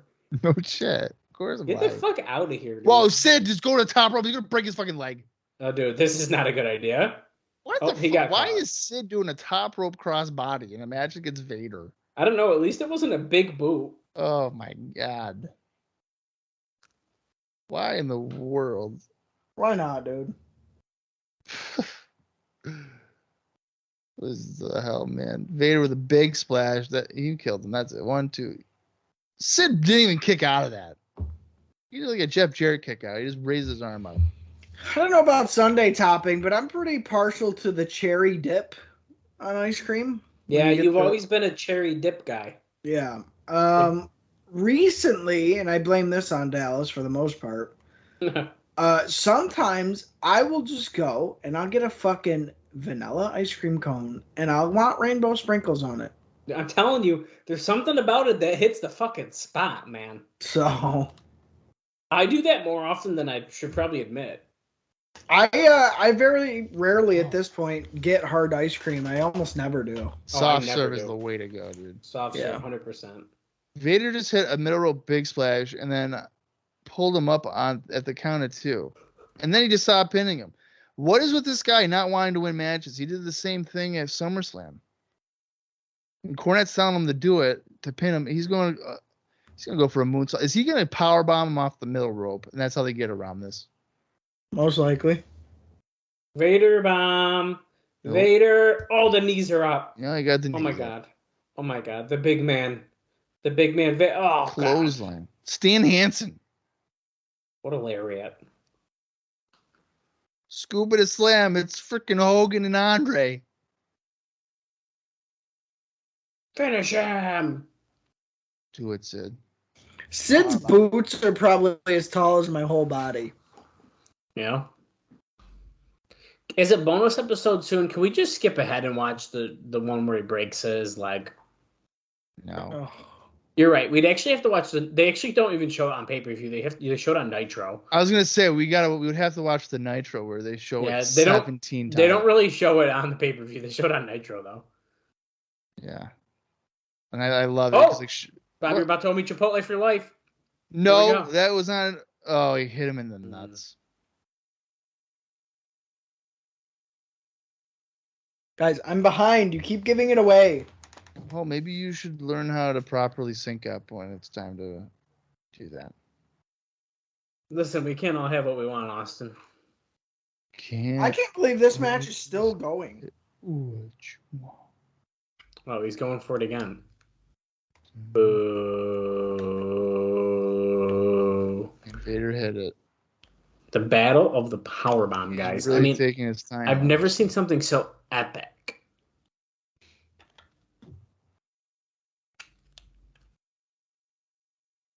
Clothesline? You're No. slapping him around here. Chokeslam? Oh, that's bullshit. You hype it How do you hype it up as the Battle of the Power Bombs and then Sid wins with a fucking chokeslam? If you think about it, it's kind of a version of a powerbomb. No, it's not. It's a chokeslam. Chokeslam and a powerbomb aren't the same thing. So that means now that Psycho Sid and Shawn Michaels Survivor Series. Oh. Next month. WWF World Championship. See, so you didn't like two heels fighting earlier. We're about to see two faces fight at Survivor Series. Yeah, but Shawn Michaels is a heel. Is he? To me. Okay. I mean, he's dressed all in black. Yeah, and he's also banging Sonny behind Chris Candido's back, and that's a pretty heelish thing to do. Sid's laughing at him.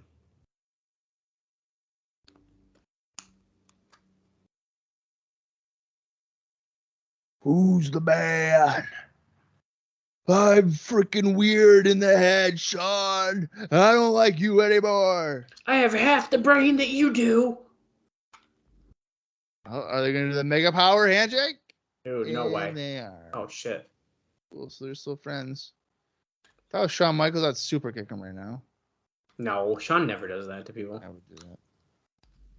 I'd super kick him. I'd super kick him, and then I'd scream out, "Super kick party!"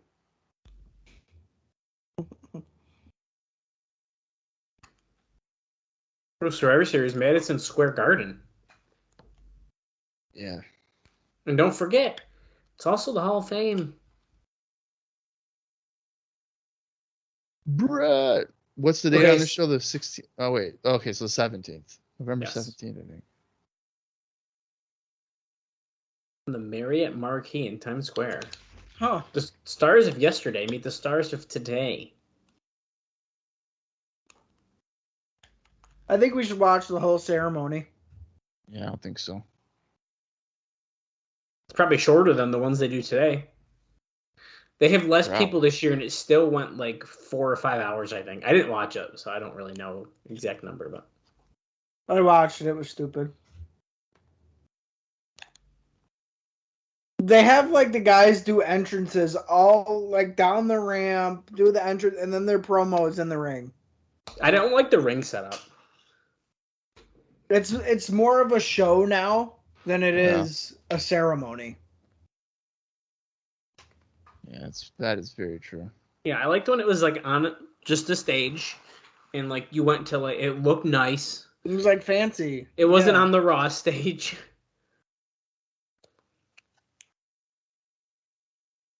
But Scott Steiner in a WWE ring, I do need to watch that. This is the Twin Towers in the background, by the way. Yes, it is. Is Scott Steiner gonna get like an action figure now or what? It depends if they sign the Legends deal. I feel like if he's at the Hall of Fame, he probably did. Nope. I heard about that recently on the Major Pod. They said that's not always the case. Jim Ross is reminding Sid of all the things he did to him, like to Shawn Michaels a year ago. And Sid's basically saying that do whatever I need to do to achieve my destiny. And Michael P.S. Hayes is pissed, Doc Hendricks, because he wasn't going to ask him the hard-hitting questions. He was going to ask him, how does it feel to be number one contender? And Sid was Thank you, like, Sid. I feel good. No problem with the microphone then. Heel Jim Ross is the worst fucking thing I've ever seen. I want a Sid documentary. I want the Vladimir documentary, but I want the Lex Luger one. Oh yeah, Lex Luger too. Yeah. No, but instead we just get Roman Reigns evil. I watched the first episode of that with Hollywood Hogan, dude. Oh, it's brutal. It was okay, nothing new. It's right, and it's like not. It's like 2K kayfabe for me, and like it was good background noise because I wasn't just like, oh god, I can't wait to watch this. So it was good like background noise, but it was literally trying to be like Dark Side of the Ring, but like, oh yeah, brother, the Hulkamaniac's returning on me, so I had to do something. Oh my god. Is that's the show where people are like comparing it? Because I saw like the setup and it's Yes, you saw the set, where they even do like the reenactments and like that's it. Oh, they're even doing reenactments. Yeah, dude, a little bit. I didn't watch, like I said, I only watched one episode, but it's very much like we're gonna pretend this is like, it's like if Dark Side of the Ring was like PG, like that's what it was. Right.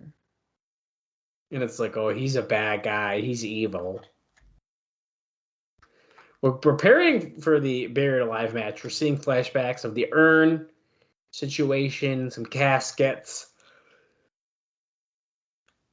There's a SummerSlam why, Paul Bearer why. I'm getting really tired, so I really hope this match is good. Yeah, what's our time check here, guys? Okay, we are at 1 hour, 19 minutes, and 15 seconds. So we have roughly 30 minutes left of this show. Just a little bit over.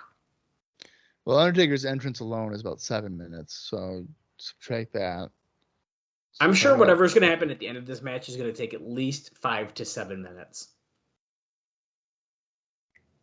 Sometimes they do the highlight package where they show the clips, so that's another like 3 minutes. That's true. If they do that, which they have been, usually for in your houses, I feel like. Yeah, your Bob's right. So by the time entrances and all that stuff is done, the match is going to be about 10 minutes long. It'll go more than 10. I don't know, dude. 15. I don't know, dude. It's Buried Alive, man. Buried Alive. Mankind. You don't have an ear. And soon you will not have a life because you will be buried alive.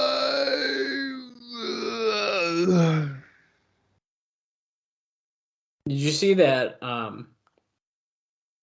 Apparently, like Undertaker didn't like mention Mankind at all in his like Hall of Fame speech and stuff. Yeah, Noel was butthurt about it. Yeah, Noel was very upset about this. But I did find that like really interesting because this is a pretty big feud that's going on, and it's as it continues, it's pretty memorable. Memorable, Dallas. Memorable. I'm trying here, guys. Marbles. I'm trying. I'm just thinking about ice cream. Here comes Mankind. Where are you getting ice cream at? In my freezer. I have stuff for Sunday still, including waffle bowls, Reese's hard shell, hot fudge, whipped cream. That doesn't sound like it's very calorie friendly there, pal. Well, that would mean I would have to be counting them, and I am not. Oh. I'm not proud of it, man. Heel turn. I'm not proud of it. How long has that been a thing? Oh, let's see. We tried for, when I told you we were starting again. Yeah. Yeah, well, when you go over every day, what's the point? Well. So, here we are, man. I want to. It's hard. I've been doing it for another week. It's hard. If we never stopped, I would have never stopped. Yeah. I'll get there.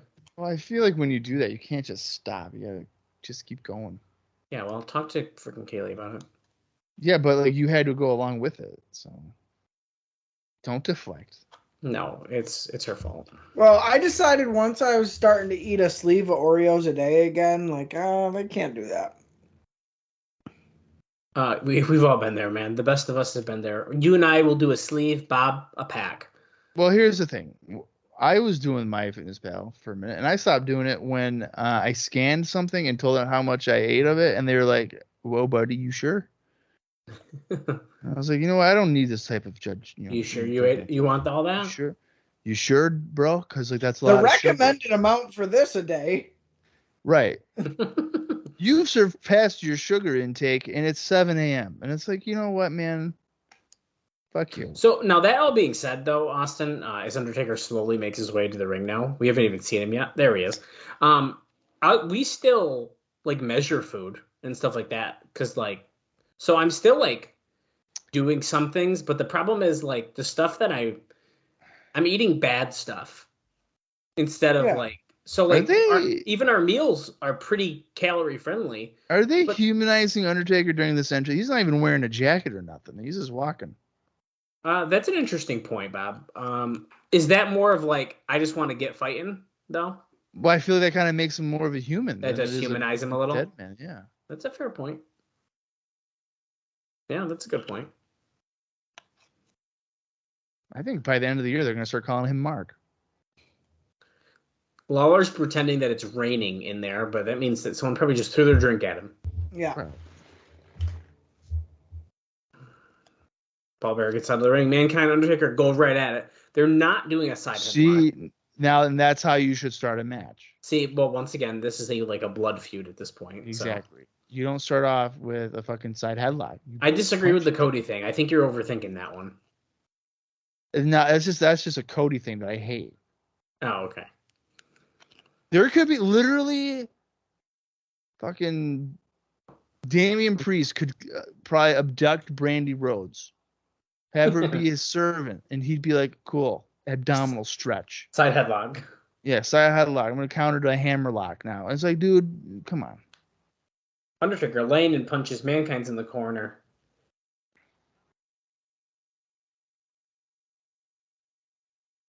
No holds barred. Just like one of Steve Austin's greatest matches at WrestleMania 38. Oh my God. Mankind gets pushed and then his fucking back of his head slams against the guardrail. Yeah, that was not pretty. With the shot of that grave, man. Look at that, man. Look at that grave, man. Undertaker dives from the top rope to the floor. Hits Mankind.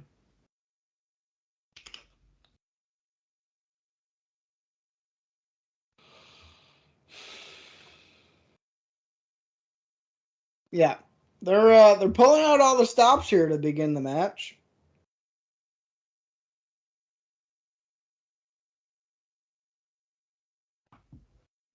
Yeah, Undertaker wasn't lying when he said that Kane did the flying clothesline off the top better.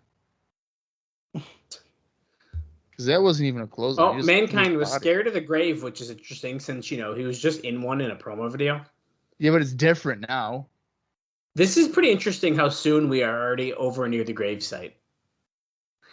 And I have a feeling if they stay here, this is going to get kind of boring pretty quick. Yeah, how much can you do by a grave? Besides punch each other. Uh-oh, Mankind's got the shovel. Oh, he jabs Undertaker with it. Okay, so what do you guys think, though? So we thought this could have been in an actual graveyard. You come to the arena, you see an actual grave built. She just did an inside cradle and they rolled down the fucking hill. Oh, yeah, that's silly. That's dumb. Why the hell would you do that? Who knows? But what would you think? You come into the arena and you see this thing just built on the concrete. I'm like, oh, fuck, this is going to be sick.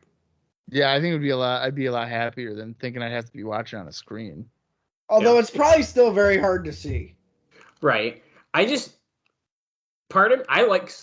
like it. I just think part of me is like, does it look goofy that they're just like doing it over there? Yeah.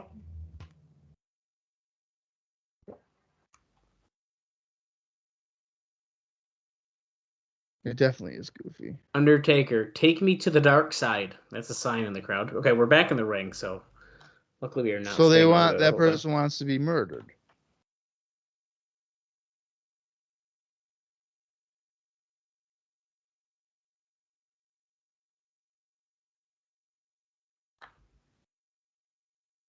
Undertaker, Mankind's teetering on the middle rope and he gets punched back to the floor.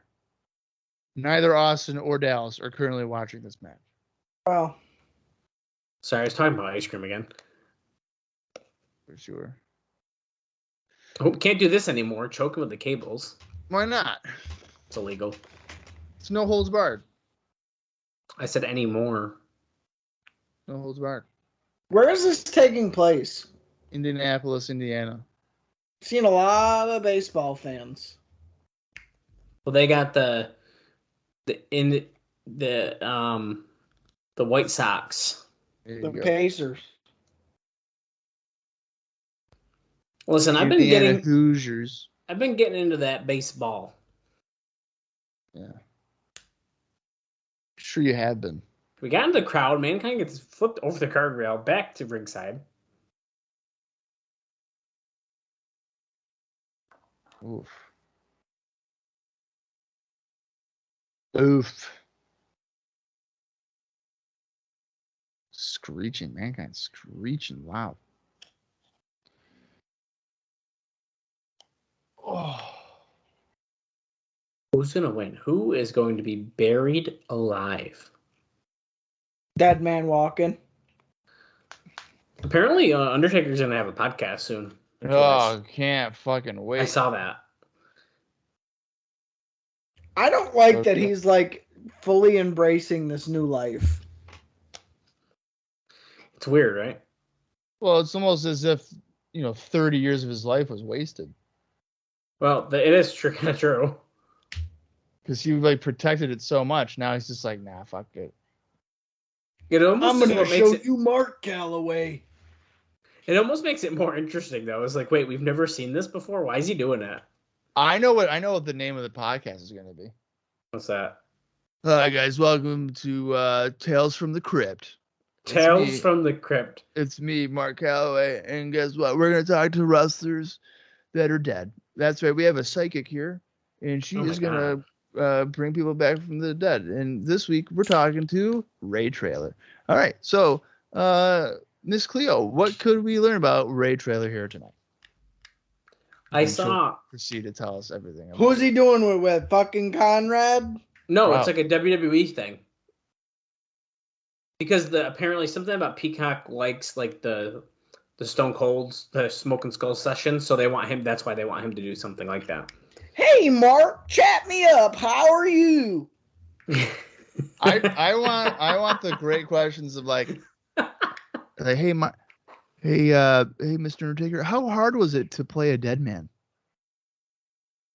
It wasn't. It wasn't hard, Conrad. I did it for 30 years. I think they should have the guy who sometimes fills in for Conrad. Oh, don't even fucking get it. I hate that guy. Hey, so when you tossed Mankind off the cell, did you think he was dead? No, Conrad's the type of dude where it's like he's talking about all this stuff and then brings up something totally irrelevant. So, Mark, tell me, what's the deal with the Sarah tattoo, man? It's like, well, we weren't fucking talking about that. The only show that shit works with is Tony Schiavone's show, because that show is such a cluster anyways. I would want Conrad to be like, so, Undertaker, I was watching Judgment Day 2001, and I saw that you had the tattoo Sarah on your neck. Who was Sarah? Chat me up about that. Chat me up. I like your how are you? I hate Conrad Thompson. Conrad Thompson is the pro wrestling tease of the podcast world. And I hate both of them. Well, he owns the podcast world of wrestling right now, so. He's such a phony, dude. I don't like that he pretends he's not a fucking like rich guy who just likes talking to wrestlers. She's like, I'm a fan. It's like, no, you're not. You're not just a fan. He's such a phony. Guys, this match is getting extreme. Mankind keeps choking the Undertaker. Mankind is a spike. He's freaking the Sheik. Conrad just seems like the type of guy that would big time the fuck out of pretty much everybody. Yeah, I could understand and that. I don't vibe with that. I'm not down with it.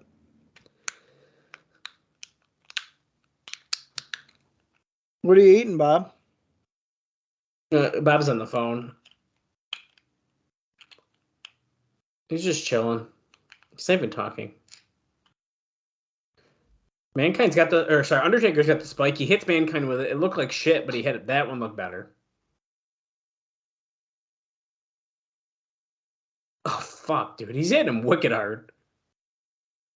We just got a fucking spike, because why not? I don't like the Undertaker blow dried his hair. So it's like, it has more volume. Yeah.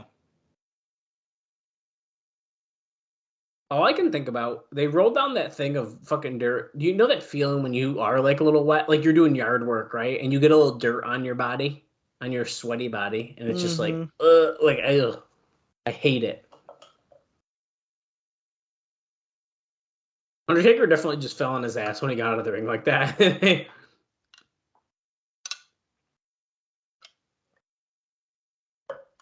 Uh-oh. Paul Bearer's going to get the spike, the Samoan spike. Don't worry, Mankind's got a chair, though.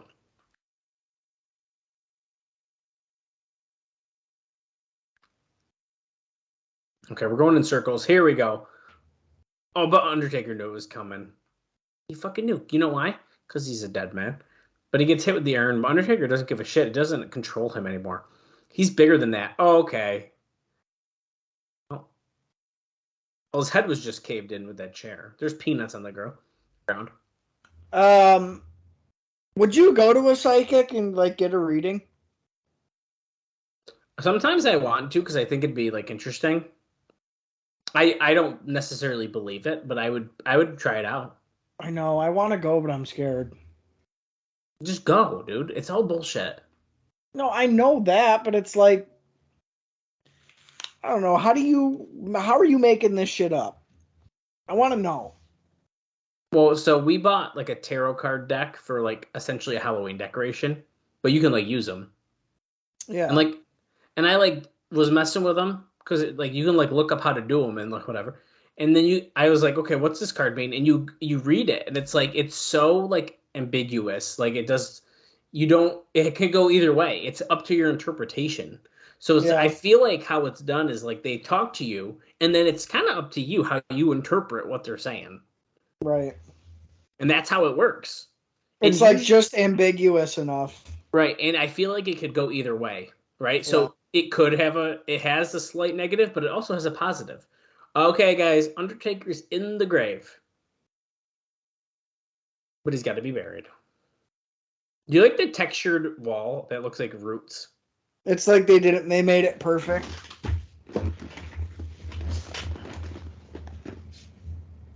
Now, do you know, like, I feel like I've heard there's, like, a trap door and shit in there. Like, is that true? I have no idea. I would assume, because it looks like that's a housing unit under there. I feel like it's gotta be. But see, if there was a trap door, as soon as that opens up to go, like, to get out, all the dirt would cave in and, like, it'd kind of give it away. I feel like it does do that at some point. I don't know. I guess maybe we'll see. Oh. Mankind just got chucked off the mountain of dirt. Now we're going back to the ring. See, he now bounced right on his hip. Yeah, he did. You can see the dirt. Look at it. Right where it is. Oh, here's a replay. I feel like there's almost a little too much back and forth now. I get why. I mean, you got to tease it a little bit, but. Well, it's like they're going all the way back and all the way back. Well, that's why. It's so far away. But kind of talking about your psychic thing, too. You know what I keep telling people about the shaman that you saw, that you told us about? I wish you went and talked to him. No, that's the guy I was scared of. Because, like, if any of them are legit, it's the fucking shaman in New Orleans. Yeah, I wish you talked to him. I really wanted to, but I was too nervous, dude. I couldn't do it. I chickened out. Or at least like went and took a picture with him. Yeah.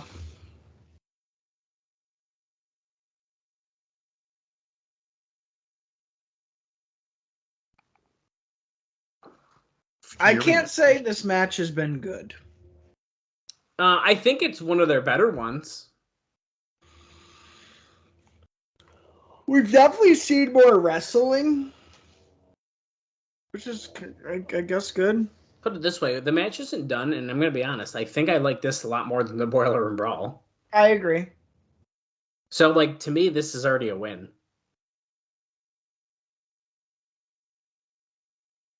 Okay, he's like rocking with the urn. The Undertaker's knocked out, which we know what he's about to do, of course. There he goes. Boom. Dum. The bell rung. He sat up. And boom. Chair shot to the back.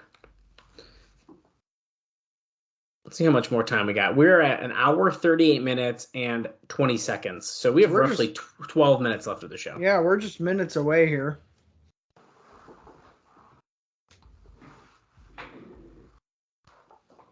It won't stop until someone is buried alive. I can't really see either guy losing, to be honest. Because you got to think it's gonna destroy momentum for either guy. Mankind has been upward momentum, hasn't really stopped. I mean, you could say that his loss to Shawn Michaels was a slight delay, but he's still got a lot of momentum. Undertaker, I feel like, why would he stop? And he kind of needs the win. I mean, he needs the win. That's a good point. He needs this, especially against Mankind. Yeah. Mankind's the one who fucked up his whole life here, taking Paul Bearer. He just gets like pushed back into the fucking steel steps. That look is fun. Guy touches Undertaker. Sat on his face. I mean, yeah, he really did.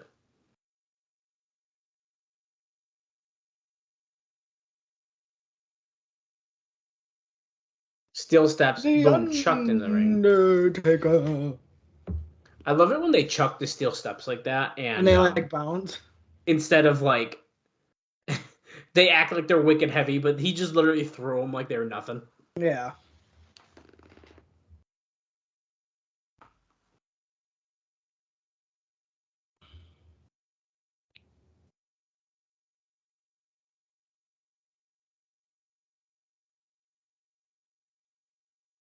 Slamming them here. Dallas, what'd you have for dinner? I got some gnocchi from Vince's, if you remember that store. Oh. And then we were gonna make some sauce, but we ended up buying like a blush, like creamy tomato sauce from Wegmans, and just put that over that, and it was really, really good. We caved and went to Jersey Mike's. Oh, I haven't been there since my first time. Yeah. I've been craving it. I've really been craving a Philly cheesesteak. Dude, that's what I get there every fucking time, and it's so good every time. Did you get the one with the jalapenos and stuff? It's the number 56, the Big Kahuna, it's called. Yeah, it's good. Really, really fucking good. Yeah, it's really good. And the way they melt the cheese on there, dude. Oh my god. It's so good. Undertaker's carrying Mankind. Okay, he dropped him. They're on the dirt pile. On the side of it. Did I miss anything good while I was on my phone call? No. Oh. I mean, I guess a couple nice chair shots. But look at this. The mandible clawing, and Undertaker is he about to be forced into the grave? He's kind of on the edge of it. Mankind's about to win this. Well, we were discussing, how can either one of these guys really lose this? Undertaker needs to win, but Mankind's, momentum has not slowed down. Oh, chokeslam into the grave. I think if Mankind loses this, it doesn't hurt him at all. Well, but it does feel like Undertaker needs the win. You know what I mean? I think he needs a win over Mankind. Yeah. Right. I can't. Well, that's what I'm saying. burying him. I can't see either guy losing. That's the problem. Like I can't see either guy losing. He's burying Mankind, but it's not. He's got to be completely covered, I believe. Is that really Mankind, or is that like an? Yes, that's Mankind. He hasn't moved at all. Yeah, he's dead. He is very still. Oh, wait a second. The Undertaker's officially won. Wait, for real? Yeah, Like, the official has claimed that he's been buried enough. But Undertaker doesn't want to stop.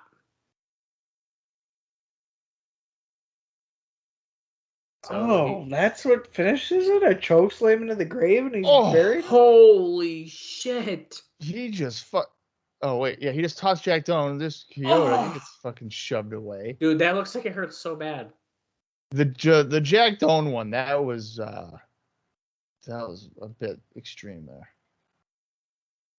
Are we sure that is really Mankind, or do they fucking move him? Yes, that's 100% real. What's this? Oh, no. That's a masked man. What did he hit him with? A shovel. Yeah. And it looks like he's trying to get Mankind from underneath the dirt. He's digging around him because he's not super buried. Right. But it's making it appear that he is very buried. Well, and it's probably more so for the live crowd than the crowd at home. It's a nice visual. Yeah. Okay, Mankind's out. So Undertaker's officially won, but there's some fuckery going on right now, guys. Do you guys know who that masked man is? The stalker, dude. Like under the mask? Yeah. I don't. Do you know, Austin? No. Is it ever revealed to us? No. Okay, then you can tell us. Well, he had a tryout recently, as I had mentioned, and that means it's Terry Gordy. Oh, wow. They're burying the Undertaker as the lights are flashing and there's thunder sounds. But they're both burying Undertaker very quickly. This is very reminiscent to Royal Rumble 94. Mm-hmm. But instead of a casket, it's... Oh, the same lights and all that kind of stuff? Yeah. Same idea. And who was that one against? Yokozuna. Yokozuna, okay.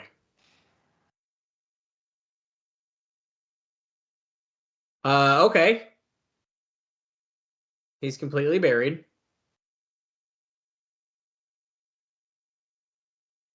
So, Bob, also we were discussing, I was asking Austin if he knew, and you might know. I don't know, because I don't know the answer.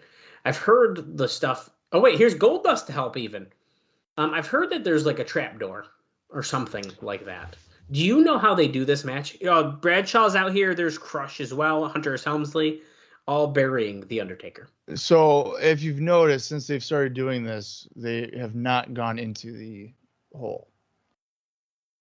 There's definitely a trap door. And it's very evenly coated in there, which I noticed. I just noticed that as well. And now I'm wondering is if they started to do it and then they push something over to cover it. Mm-hmm. And that allows Undertaker to get out and then them continue to fill it. But that I think it's going to lead to another question in a minute. We'll get there. So we're still burying. Let's see how much time we got left. We're at an hour, 45 minutes, and 43 seconds. So just under, actually about 5 minutes left almost exactly. That tombstone is cool. Tombstone's wicked cool. I hope my tombstone one day looks that cool. They're throwing trash. There's some fans throwing. There's a cup right there. Yeah, people are really mad. I just hate that all these other fuckheads are out here. Fucking Bradshaw's out here digging the Undertaker grave. He's gone forever, Paul Bear is saying. I agree. Like adding Helmsley, Crush, and what's his face? You literally just said his name. Bradshaw. Like that's really weird to me. Goldust makes sense. He's kind of buddies. We introduced this new masked character, Terry Gordy, there. Like that's fine to me. Yeah, I don't know. I think it's too much. Yeah, Goldust does make sense considering they were just having a feud. Yeah, and I'm fine with the mask thing. I mean, it fits the look. Whatever, that's fine. I think they're only doing it because they need to bury him faster. They didn't think of a way to do this quicker, as they, of course, will eventually do.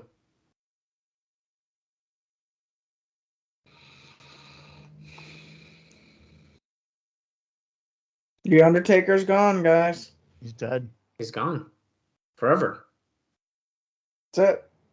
So this is pretty interesting. So the Undertaker wins, but they've turned the tables, and he's still getting buried.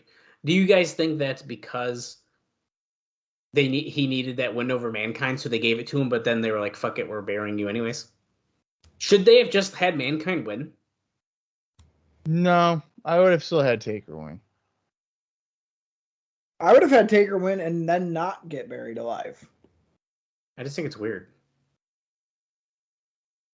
Like, I feel like you should pick one or the other. Well, because it confuses your audience. Well, because I'm going to be honest with you guys. I don't remember. Okay, so look, now Mankind is in there. He's stepping on it. He's moving the shit. That doesn't mean there's not something there, but... Yeah, I don't know, man. For me, it's... Like, I forgot that this is how it goes. I thought Mankind just won. So did I. I haven't seen this in so long. That's what I thought I remembered. That's what I thought it was, too. So they were like, oh, he buried him enough. I was like, what? That was weird to me. Yeah, I agree. That's the way I remembered it, too. Because of this segment right here. Right. Is this enough dirt or like what? I don't know, dude. They're really trying to make sure. They're slowing down, though. They're all... First off, there's not a lot of dirt left. Goldust doesn't look like he's overly interested to continue shoveling. No, Goldust and Mankind's like barely pushing any more in.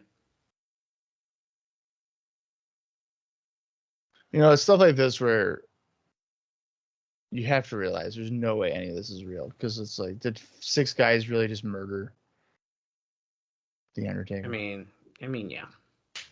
What's that? There's a noise. Crowd cheers. They're all like, we're out of here, dude. We've seen this way too many times. Like, no. They all run besides Mankind, the Masked Man, and Paul Bearer. We'll call him the Executioner, because I think they have a figure and he looks just like that. So it's the Executioner. That is his name. That's his name. That's his name. Okay. But do we see him again or no? Yeah, we do. Oh, okay. I didn't think you said that because he just didn't actually have a name. I thought that's what they put on the figure just for fun. No, that's what his name is. Okay. Because if you look at his mask, that's what an executioner would look like. Right. Well, I knew that, but yeah. Okay, well, Undertaker's gone, guys. He's dead. He's finally murdered. The upside down urn, which I think is the goofiest shit I've ever seen. They stuck the shovel in the dirt. Oh. Holy shit! Lightning struck it. It exploded. Pyro just scare blew your up. audience. Dude, they all jumped wicked fast. I would too, man. I would have shit my pants. Oh, wait a second. I see how they did it. And there's the hand of the Undertaker. Because you can see he can rise up. You can look at that. Well, because he's not in the grave right there. Right. Wow. It's like a second compartment. Yeah. I'm not dead. He will not rest in peace, they say. All right. Well, that wraps it up. I'm going to say that's a thumbs down. Overall. Overall, I would say, yeah. Yeah, I think it's pretty hard not to agree with that. That being said, though, I don't think I was, like, bored. But it was not, like, a super enjoyable show. I was pretty bored. I was bored by it. I've been definitely more bored before, so. Sid and Vader was, like, fun or whatever, but... And so was everything else was just boring. I liked Goldust and Marrow. So did I until all the fucking bullshit happened with the interference. And I do think that the Buried Alive match was better than the Boiler Room Brawl. I said that to Austin already. I think so too. And I think that was one of their most enjoyable encounters so far. So like I think that's a win. But yeah, I mean overall. I mean, see, I think also like Smoking Guns against Bulldog and Owen again, like I know why they did it, but like I didn't need I'm to see it done with the again. guns, dude. I'm done with that. Done with the Smoking Guns. Another exciting part is kind of seeing more of that evolution of Steve Austin. Yeah. But yeah. I will say this though. I don't think there's any in-ring action that's can't miss. Yeah, I agree with that. Yeah. So I don't know. Yeah, I would tend to agree with Bob in this case. Probably a thumbs down for me. Best match of the night, I'm giving to Mero and Goldust, which is bizarre to say when you have something cool and different like a Buried Alive match, but it is what it is. I'd say probably the worst match, or the one that I was least interested in, is probably the tag team, which sucks to say because I love me some Owen and Bulldog, but I am so over the Guns, it's not even funny. I think we all can agree on that. It's something needs to change. They need to break up. They need to be taken off TV. We just need a break from the Smoking Guns. I don't know. I'm kind of in between on the main event. I do think it was better than their Boiler Room Brawl, although I thought you got maybe a little bit more bang for your buck in the Boiler Room Brawl. You know, it's a little bit more action, a little bit faster paced. I don't know if I agree with that. Not so much dragging back and forth and kind of. Well, the dragging part, I don't know. yes, but I don't know. I think the pacing was a little bit quicker in the Boiler Room Brawl match. But that's not to take away from it. I do think the better match is the Buried Alive match. But I think what kills it for me is the finish. It's just a choke slam. Undertaker throws in maybe 6 shovels of dirt and they ring the bell. Yeah. Like that sucks. And then on top of that, like Dallas mentioned, and pretty much how I forgot as well, is like, okay, yeah, he wins, but then he ends up in the grave, and then all these fucking jabronis come out and bury him for fucking 6 minutes. Mm-hmm. So I don't know. And then the hand thing where it's like the hand pops through and it's all the Undertaker shit I don't like. The lightning bolt and the hand through the grave. And it's like, dude, it's not 1988. This shit doesn't work anymore. At least for me. People like this shit. People like this era of Undertaker, and that's fine. It always reminds me of why I don't like him in cases like this. Right. To whereas, you know, what we've seen leading up has been very blood feudy and like not so hokey bullshitty. And even the Boiler Room Brawl was pretty cut and dry for what it was. And then it's like, here we go. We're back to the fucking lightning bolts and bringing people back to life and shit. So I don't know. It's like 1 step forward, 2 steps back for me. I don't know where else you're gonna go with the Mankind and Undertaker promo right now. Program this second. Mm-hmm. I mean, how do you follow up a Buried Alive match? I don't know. Do you take some time away? Do you throw some feuds in there in between? That's going to be interesting to see how that shakes out. I think it's interesting that Shawn and Sid are basically showing each other mutual respect going into their feud. Yeah, I think that's really interesting. That's a good point. Weird to me. And I don't know, is Sid just going to be another stepping stone for Shawn? And if that's the case, now who does Shawn have? I felt like we were already scratching kind of the bottom of the barrel here as far as opponents for him. I just feel like we're in a weird trajectory moving into Survivor Series. a lot of left turns, I think, have been taken here. And I think it's going to be interesting to see kind of how they write that course, not only leading into Survivor Series, but also 1997, which is rapidly approaching. Even the Ahmed Farouk stuff. Is Ahmed back? Is he good? Is he not? We don't know. Here he is attacking Farouk, and it's like, right. Okay, cool. Like, I'm all about that, but not if he can't come back and wrestle yet. Like, I don't know. It's like a teaser, but at the same time, it's like, if we know he can't wrestle, he can't wrestle, and now what are you gonna do? Yeah. So yeah, for me, I think just segment and in ring wise, it's a thumbs down this pay-per-view, but